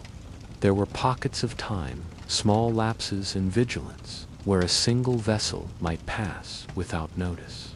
The device helped him see them, not as holes, but as openings. In the mornings he walked the hills, not for leisure, but for clarity. Each curve in the trail became a meditation. He looked for symbols in the clouds, for permission in the wind, but none came. Still, his thoughts settled more and more on a single image, his boots on French soil once more. Not as a conqueror this time, but as a man reclaiming what was once his, not by force, not yet, but by presence. No letters were sent, no proclamations drafted, only the quiet gathering of facts, the location of guards, the timing of tides, the morale of French regiments. Word had reached him through hushed conversations in taverns and whispers among merchants. Louis XVIII was not beloved. There was unrest not loud enough to rattle the capital, but enough to stir the countryside. Soldiers, still loyal to the Republic, grumbled under Bourbon orders. Officers who once rode beside him had not forgotten. The device showed no revolution, but in the lines and loops of its maps he saw the tension. Each night the glow of the screen cast a pale halo across the wooden beams of his chamber. He stared at it, not as one looks to a tool, but as one gazes at a companion, one that had never spoken and yet had never lied. It did not encourage him. It did not caution him. It only revealed the truth of the terrain. And the truth was this: France was open, not eager, not ready, but open. He traced one final path from the southern coast near Cannes up through Grenoble, into Lyon, and finally to Paris. A long journey, but not an impossible one. If taken swiftly, with care and with a message crafted not of vengeance, but of hope, it could be done. His eyes lingered on a small bend in the road just outside Sisteron, a natural bottleneck. If troops were to be sent against him, that would be the place. But what if they did not resist? What if they joined? The moment came, not with fanfare, but with quiet resolve. He did not speak it aloud. He simply rose one morning, dressed not in royal garb, but in the plain uniform of an officer, and stepped onto the dock. A handful of men followed. The boat was small, but it was enough. The wind was gentle, the sea compliant. The island did not protest his departure. It simply watched him go the way it had watched him arrive, with the indifference of land that has seen too many men try to leave their mark. The voyage was uneventful. The maps had shown it would be. But even as the coastline of France began to rise in the distance, he felt a strange kind of humility press against his chest. He was not returning as the man who had once ruled Europe. He was returning as someone who had studied every option and still found none that guaranteed success. The difference now was that he no longer needed guarantees. He had the direction, and in that direction, in the shape of a road that curled toward Paris, he found meaning. The coast had not changed, though it had been many years since the emperor had last seen it. The same pale rocks jutted out along the beach like forgotten bones, and the sea, indifferent as ever, pulled gently at the sand in slow, predictable rhythms. But for the man who stepped off the boat with eyes set north, it felt as though the world itself was holding its breath. His boots sank slightly as he took those first steps, the wet earth soft beneath the weight of return. The coastline did not welcome or resist. It simply allowed, and for now that was enough. He moved inland without proclamation, without trumpets or banners. There were no parades waiting for him, no cities festooned in color. But the silence was not unfriendly. It was cautious, curious. As his small band made their way through the winding roads of the Provencal countryside, the map was always near, flickering quietly at his side. It still worked, perfectly, without delay, without flaw. Each route unfolded as expected. Each fork in the road already known. The villages ahead had not changed their layouts, still etched into the screen, as if the years since his fall had passed in mere seconds. But as he passed through them, there was something unfamiliar in the familiar. Faces emerged from doorways, slowly, uncertain at first, but recognition, once sparked, moved quickly. A baker in Sisteron stepped outside with flour on his sleeves and stared. A schoolboy dropped his slate and ran toward the church bell. And when a farmer's wife knelt without being asked, the spell broke. Word spread faster than horses could ride. Napoleon, not a ghost, not a rumor, but the man himself, was walking north alone, but not unnoticed. The roads of France had always spoken to him. In them he found not just direction, but understanding. Their turns echoed the thoughts in his mind. calculated, decisive, always leading somewhere purposeful. And now as he marched north again, it was as though he were following his younger self, stepping once more into footprints he had laid years before. The device still lit the way, but it no longer told him anything he did not already know. This path, from the southern hills to the capital S gates, had been carved long ago, not by pixels or satellites, but by ambition. With each town, his following grew. Some came for loyalty, others out of nostalgia, still others out of need. A cobbler from Valence walked beside a former grenadier. An old general brought his son to shake the emperor's hand. They did not ask for speeches, they simply walked. And in that quiet procession, there was a weight that no map could measure. The weight of expectation. It was heavier than any crown. The king, having heard whispers before the winds could carry them fully, made no effort to resist. The Bourbon presence in Paris was always thinner than its trappings suggested. Louis had returned to rule, but he had never reigned.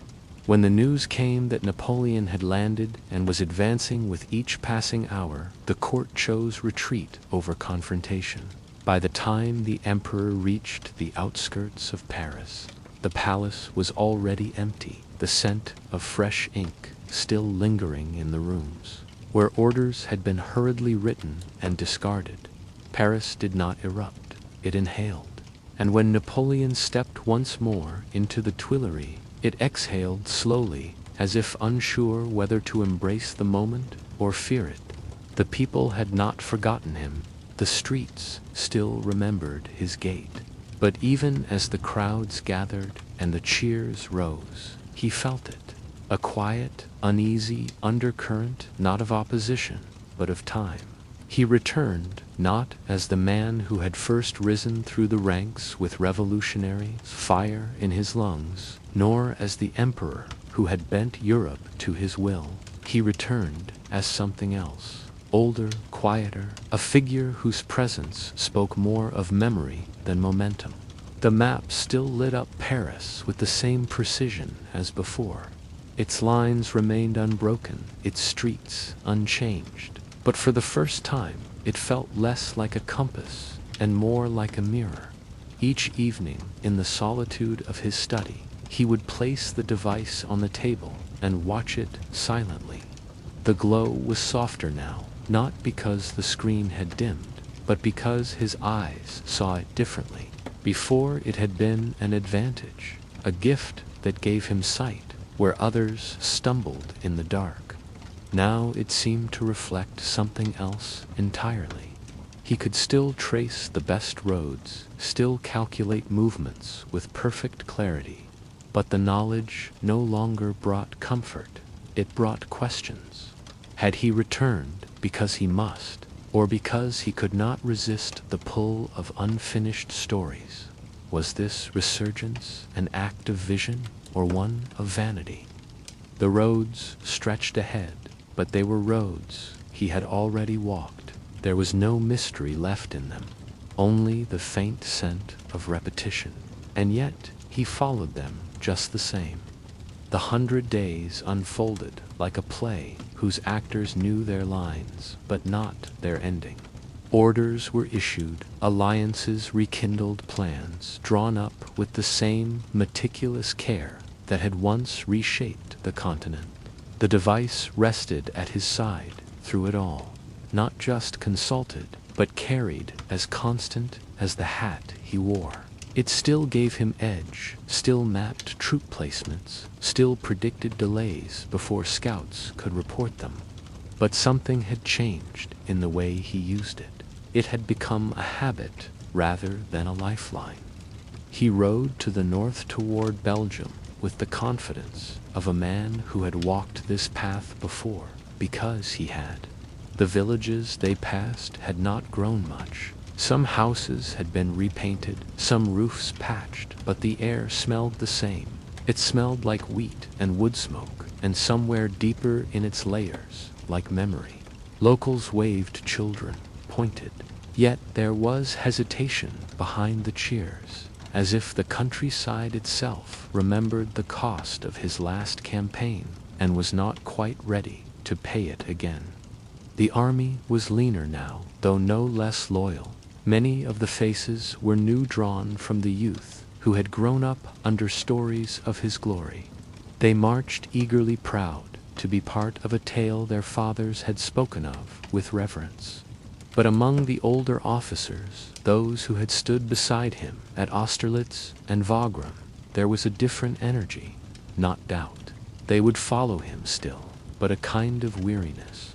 They had seen the arc of power before, and they felt in the marrow of their bones that arcs did not rise forever. Napoleon spoke little as they moved. The countryside passed slowly, fields fading into villages, hills giving way to plains. He studied the device less frequently than before. The map had not changed, but he had. When he did consult it, it was almost with detachment, more to confirm than to discover. Every bend in the road was already known to him, the locations of rivers, bridges, way stations, all familiar. But familiarity no longer felt like mastery. It felt like inevitability. On the eve of battle, he stood beneath a gray sky and watched the wind comb the grass. His fingers traced the glass screen, absently zooming in on roads that led toward Waterloo. The British were there, the Prussians not far behind. The device showed them all, their positions, their likely routes, their reinforcements. It was a flawless picture. But for the first time, perfection offered no peace. He remembered the words of an old teacher long before the revolution who had spoken of fate not as something divine, but as something made, stitched together by the choices of men who believed themselves in control. At the time, he had dismissed it, but now, as he stood once more at the edge of conflict, that idea returned soft and persistent. Had the map guided him here, or had it simply mirrored a path he would have taken anyway? The camp was quiet that night. Soldiers whispered instead of singing. The fires burned low. Across the field, beyond the hills, the enemy waited, close enough to sense but too far to see. The sky held no stars, only a sheet of cloud, heavy and low. He did not sleep. Instead, he sat in his tent with the map open before him, the dim glow reflecting off the silver trim of his coat. He looked not at Belgium, but at France, at the roads that stretched back toward Paris, toward Elba, toward Corsica. He zoomed out until the borders of Europe appeared once more as a whole. The continent, scarred, stubborn, endlessly rearranged, looked back at him with the indifference of geography. It had no memory, only men did. And in that moment alone, among the quiet rustle of canvas and the slow crackle of firewood, Napoleon Bonaparte felt something he had not allowed himself to feel in years. Not fear, not regret, but stillness. The roads ahead were clear. The outcome was not.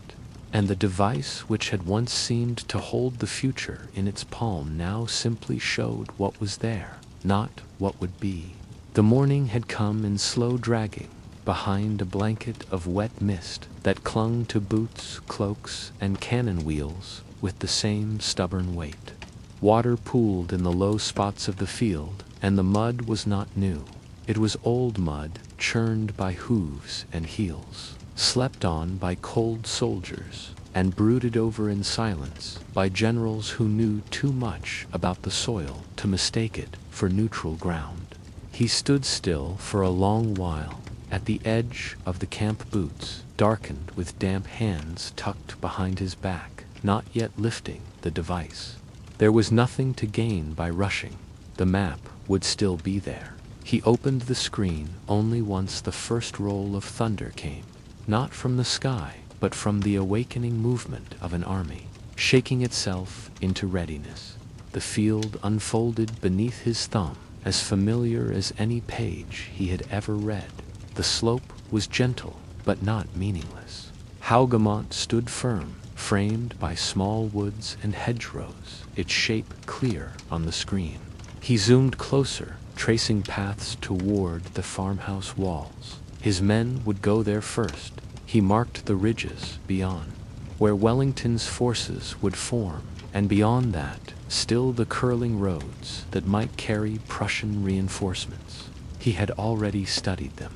Grouchy had his orders. But even now, Napoleon felt the pull of that distant corner of the map, a possibility, sharp-edged and waiting. Around him, aides moved with quiet deference. Horses steamed. Artillery crews wiped condensation from iron muzzles and struggled to coax dry powder from damp pouches. It was not the rain that bothered him. It was what the rain meant. The guns would bog. The wheels would bite into the earth and not let go. The smoke would hang in the air to long clouding visibility. Muskets would misfire. Lines would lose cohesion. These were not abstractions. These were the thousand little ways that weather unraveled plans. He checked the terrain again, not because he expected it to change, but because he wished it might. The roads were still there, running neatly from village to village. The contours were still clean, but reality was never as clean as what the satellite saw. He thought of Austerlitz, of the fog rising from the hollows, just as he had predicted. He thought of Spain, where roads had failed him, not in shape, but in spirit. Today was not like those days. Today he felt older. Marshal Ney awaited orders, pacing like a man who did not need maps. Rail S-Corps held position near the woods, and D. Erlon S. Infantry waited with the kind of tense stillness that only came before thunder. The Emperor gave the signal not with flourish, but with the resigned certainty of someone who knew the cost of every drumbeat. Columns moved. The map had told him this was the right time, the right angle, the right distance. And still something trembled beneath it all, like a thread being pulled slowly from a tightly woven plan. Hougoumont held longer than expected. The assault did not break through, only stirred the hive. The British had dug in deep, and though the chateau was not critical in size, it was critical in spirit. It consumed troops, time and attention, and with each hour that passed the ground beneath their boots became softer. Napoleon watched the screen, as if it might yield a hidden passage or forgotten flank, but it did not. It offered clarity, not answers. Then came the cavalry charge.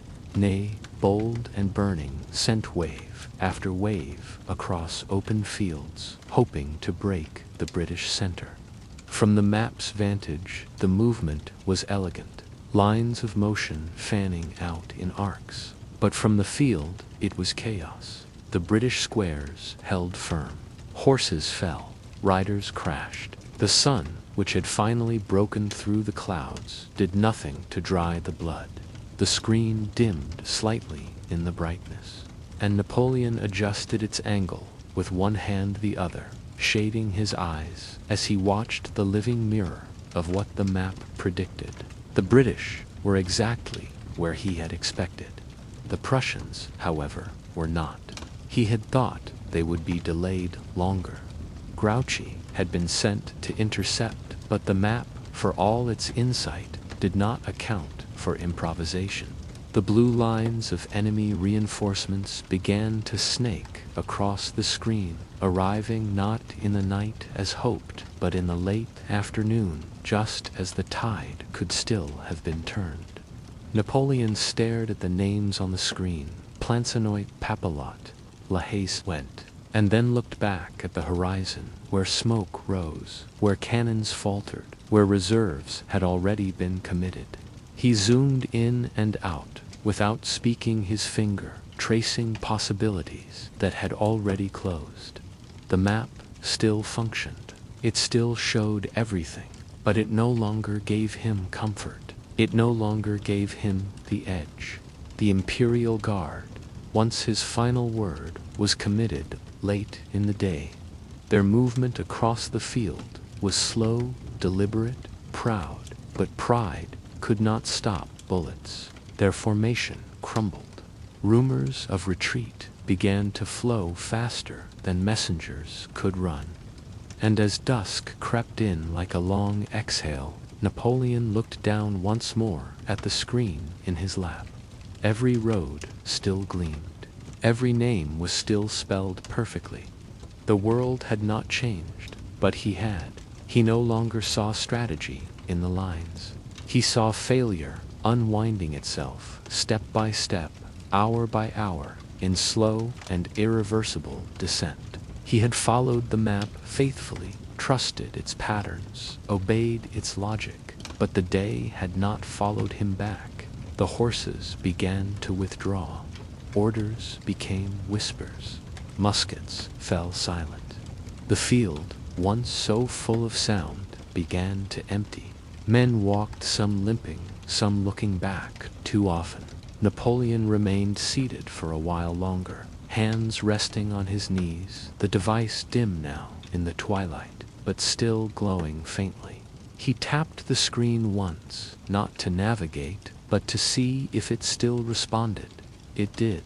It always would. He opened a path toward the south. Any path, no matter how small. Roads forked. Villages appeared. Safe houses from old campaigns dotted the countryside, but none of it mattered. Not now. The device still pointed forward, but forward no longer meant triumph. It meant exile, surrender, silence. Behind him, someone called his name gently, as if afraid to disturb the air too harshly. He did not answer right away. Instead, he looked up at the sky, now shifting into that soft indigo that makes everything look both near and far. The clouds were gone. The stars were beginning to show. And for the first time in many years, he allowed the thought that maybe it had never been the map that guided him.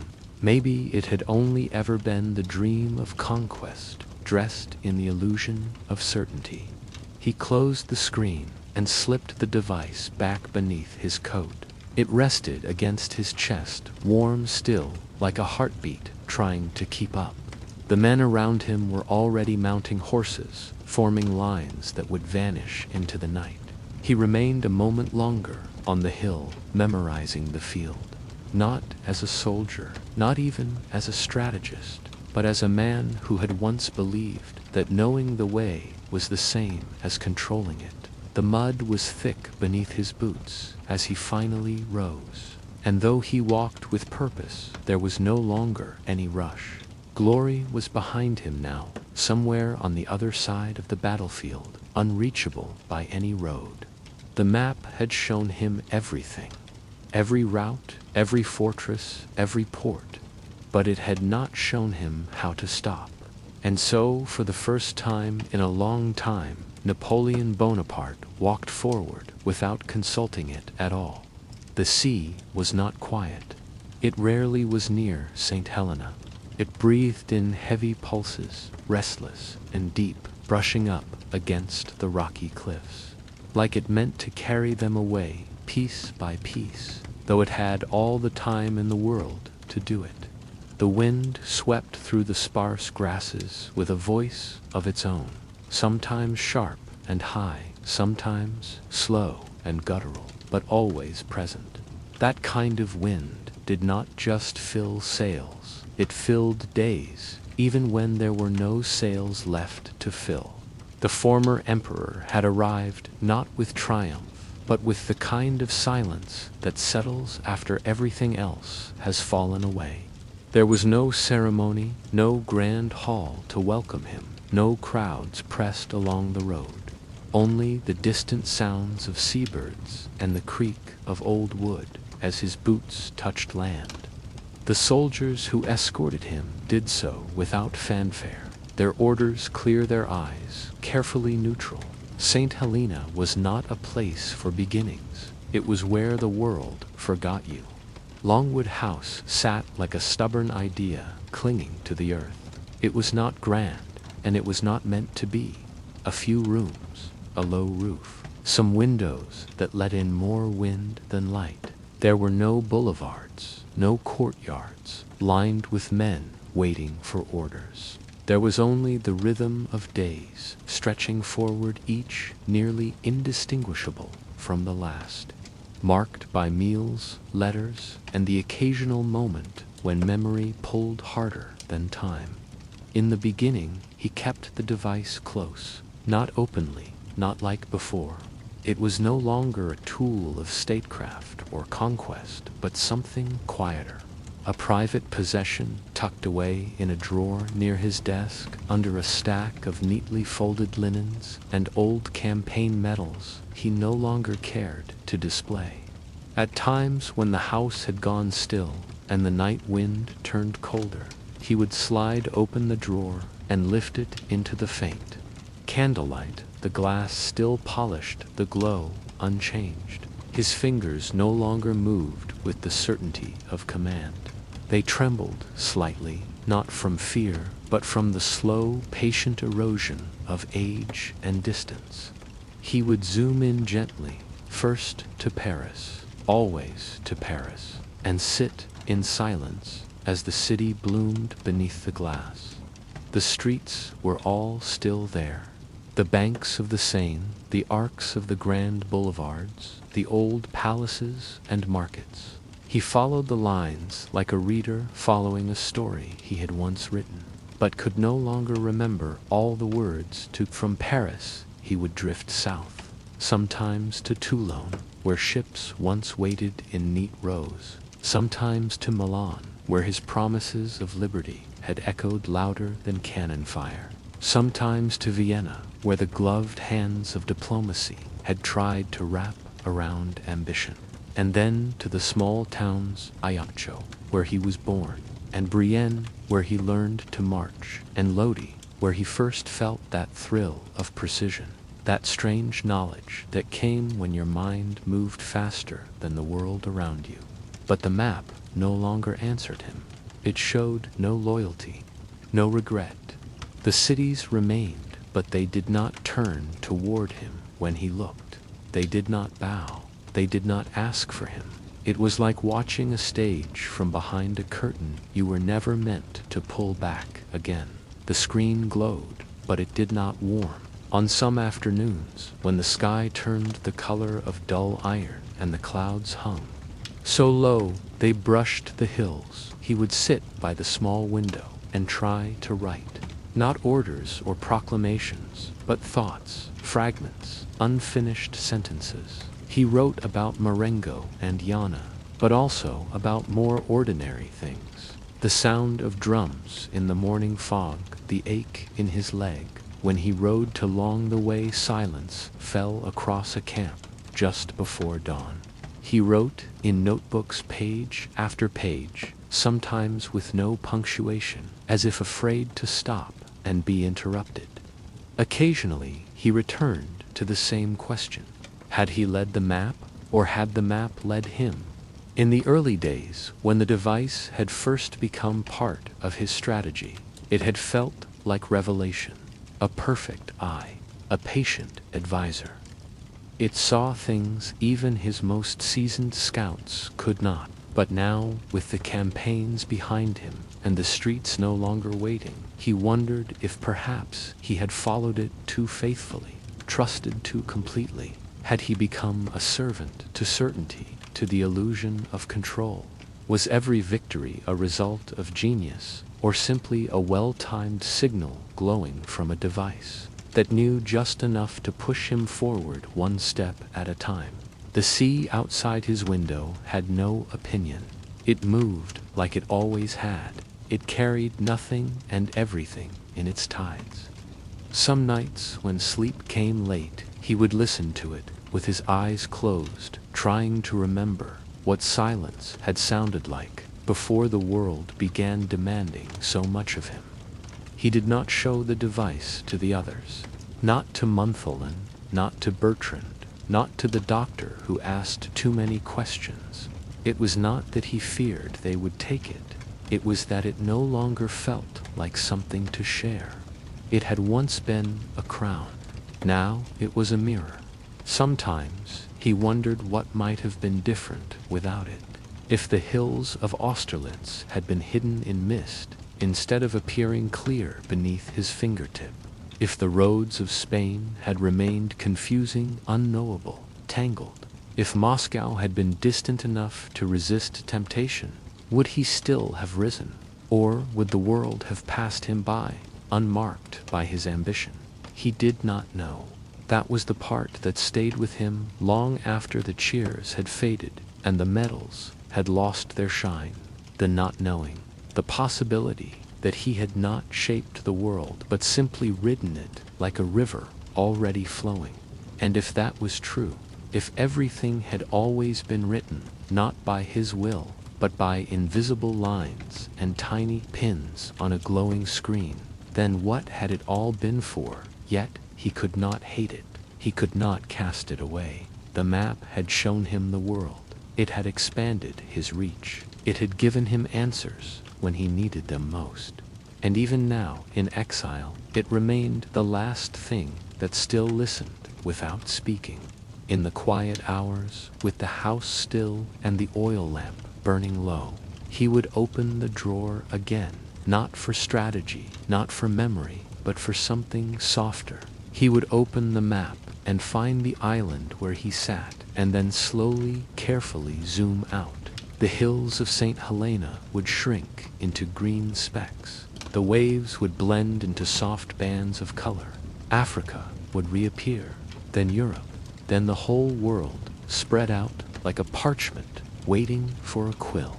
And then he would turn off the screen, close the drawer, and sit in silence, feeling the pull of a life lived too fast, wondering if perhaps it had always been this quiet underneath the noise. The candle had burned nearly all the way down its wax, having pooled and hardened around the base, like the frozen breath of time itself. Only a low flickering flame remained shivering in the salty draft that crept through the wooden frame of the window. The wind outside had not calmed, not here, not on this island, but inside the rooms had settled into the hush of midnight. No footsteps echoed in the corridor. No voices broke the stillness, just the soft murmur of the sea and the quiet rasp of breath from the man who had once shaken countenance.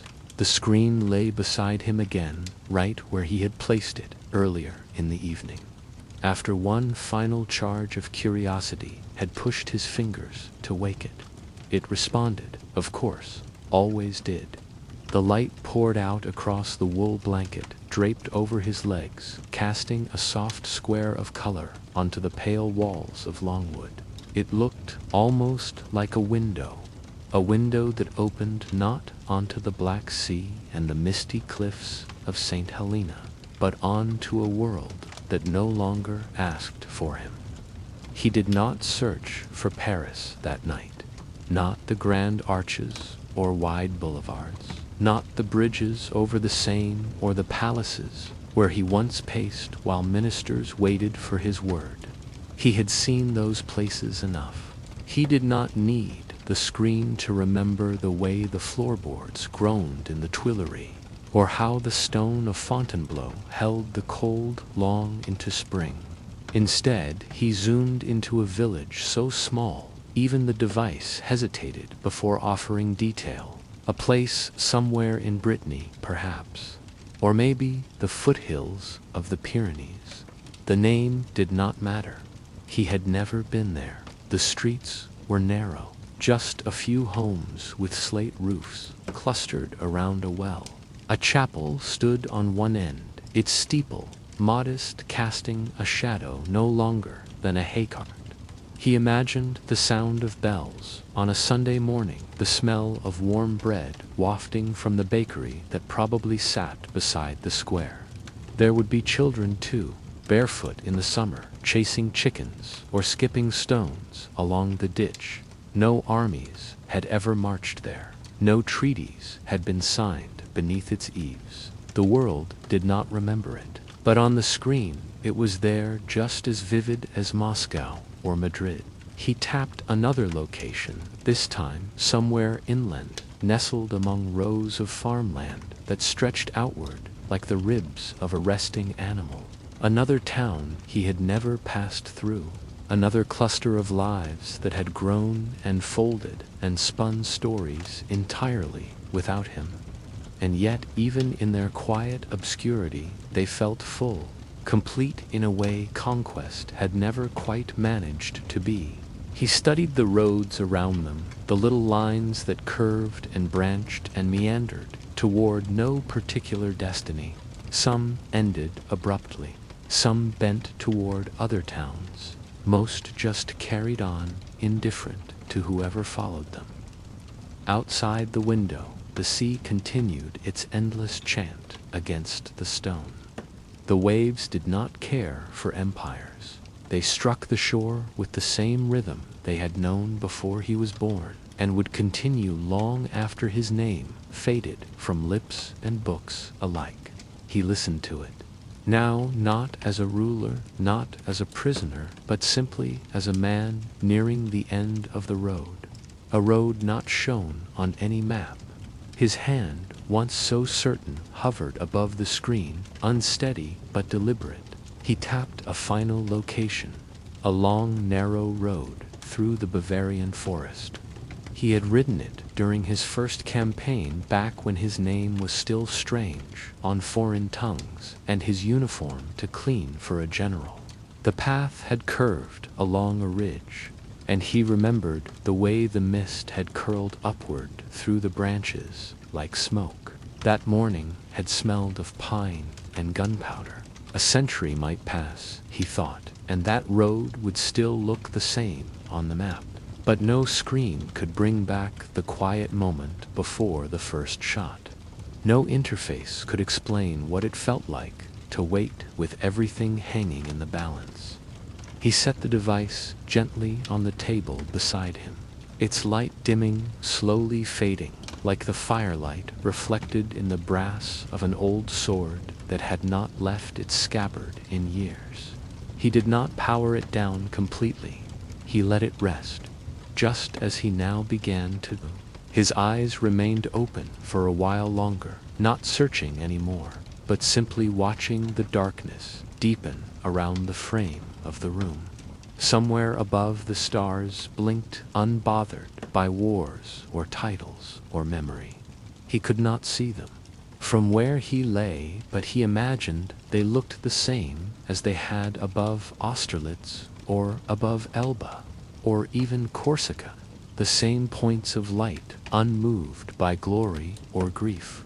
In his chest the rhythm of life had slowed, as if in quiet understanding that the journey, long and twisting, and strange as it had been, was finally drawing near its final bend. He did not resist it. There was no resistance left in him, no orders to give, no maps to follow. Just a simple recognition that some roads do not loop back to where they started, and some questions do not ask for answers. And yet, even as his breath grew shallow, he felt no bitterness. The weight of failure did not sit heavily on him, nor did the flicker of lost victories. Instead, what lingered was something far more ordinary. Small towns never visited, quiet streets never crossed, the laughter of strangers he would never know. He had walked the great roads. He had stormed through capitals and watched banners rise and fall.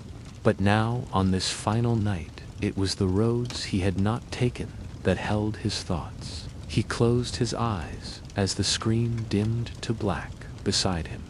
The room had gone still, the wind outside finally softening into something that sounded almost like breath. The sea too eased its voice, as if offering a lullaby meant for one listener only. He had followed roads to greatness and to ruin. He had chased stars and shadows both, but they had been his roads. That much he could still hold on to. That much was his.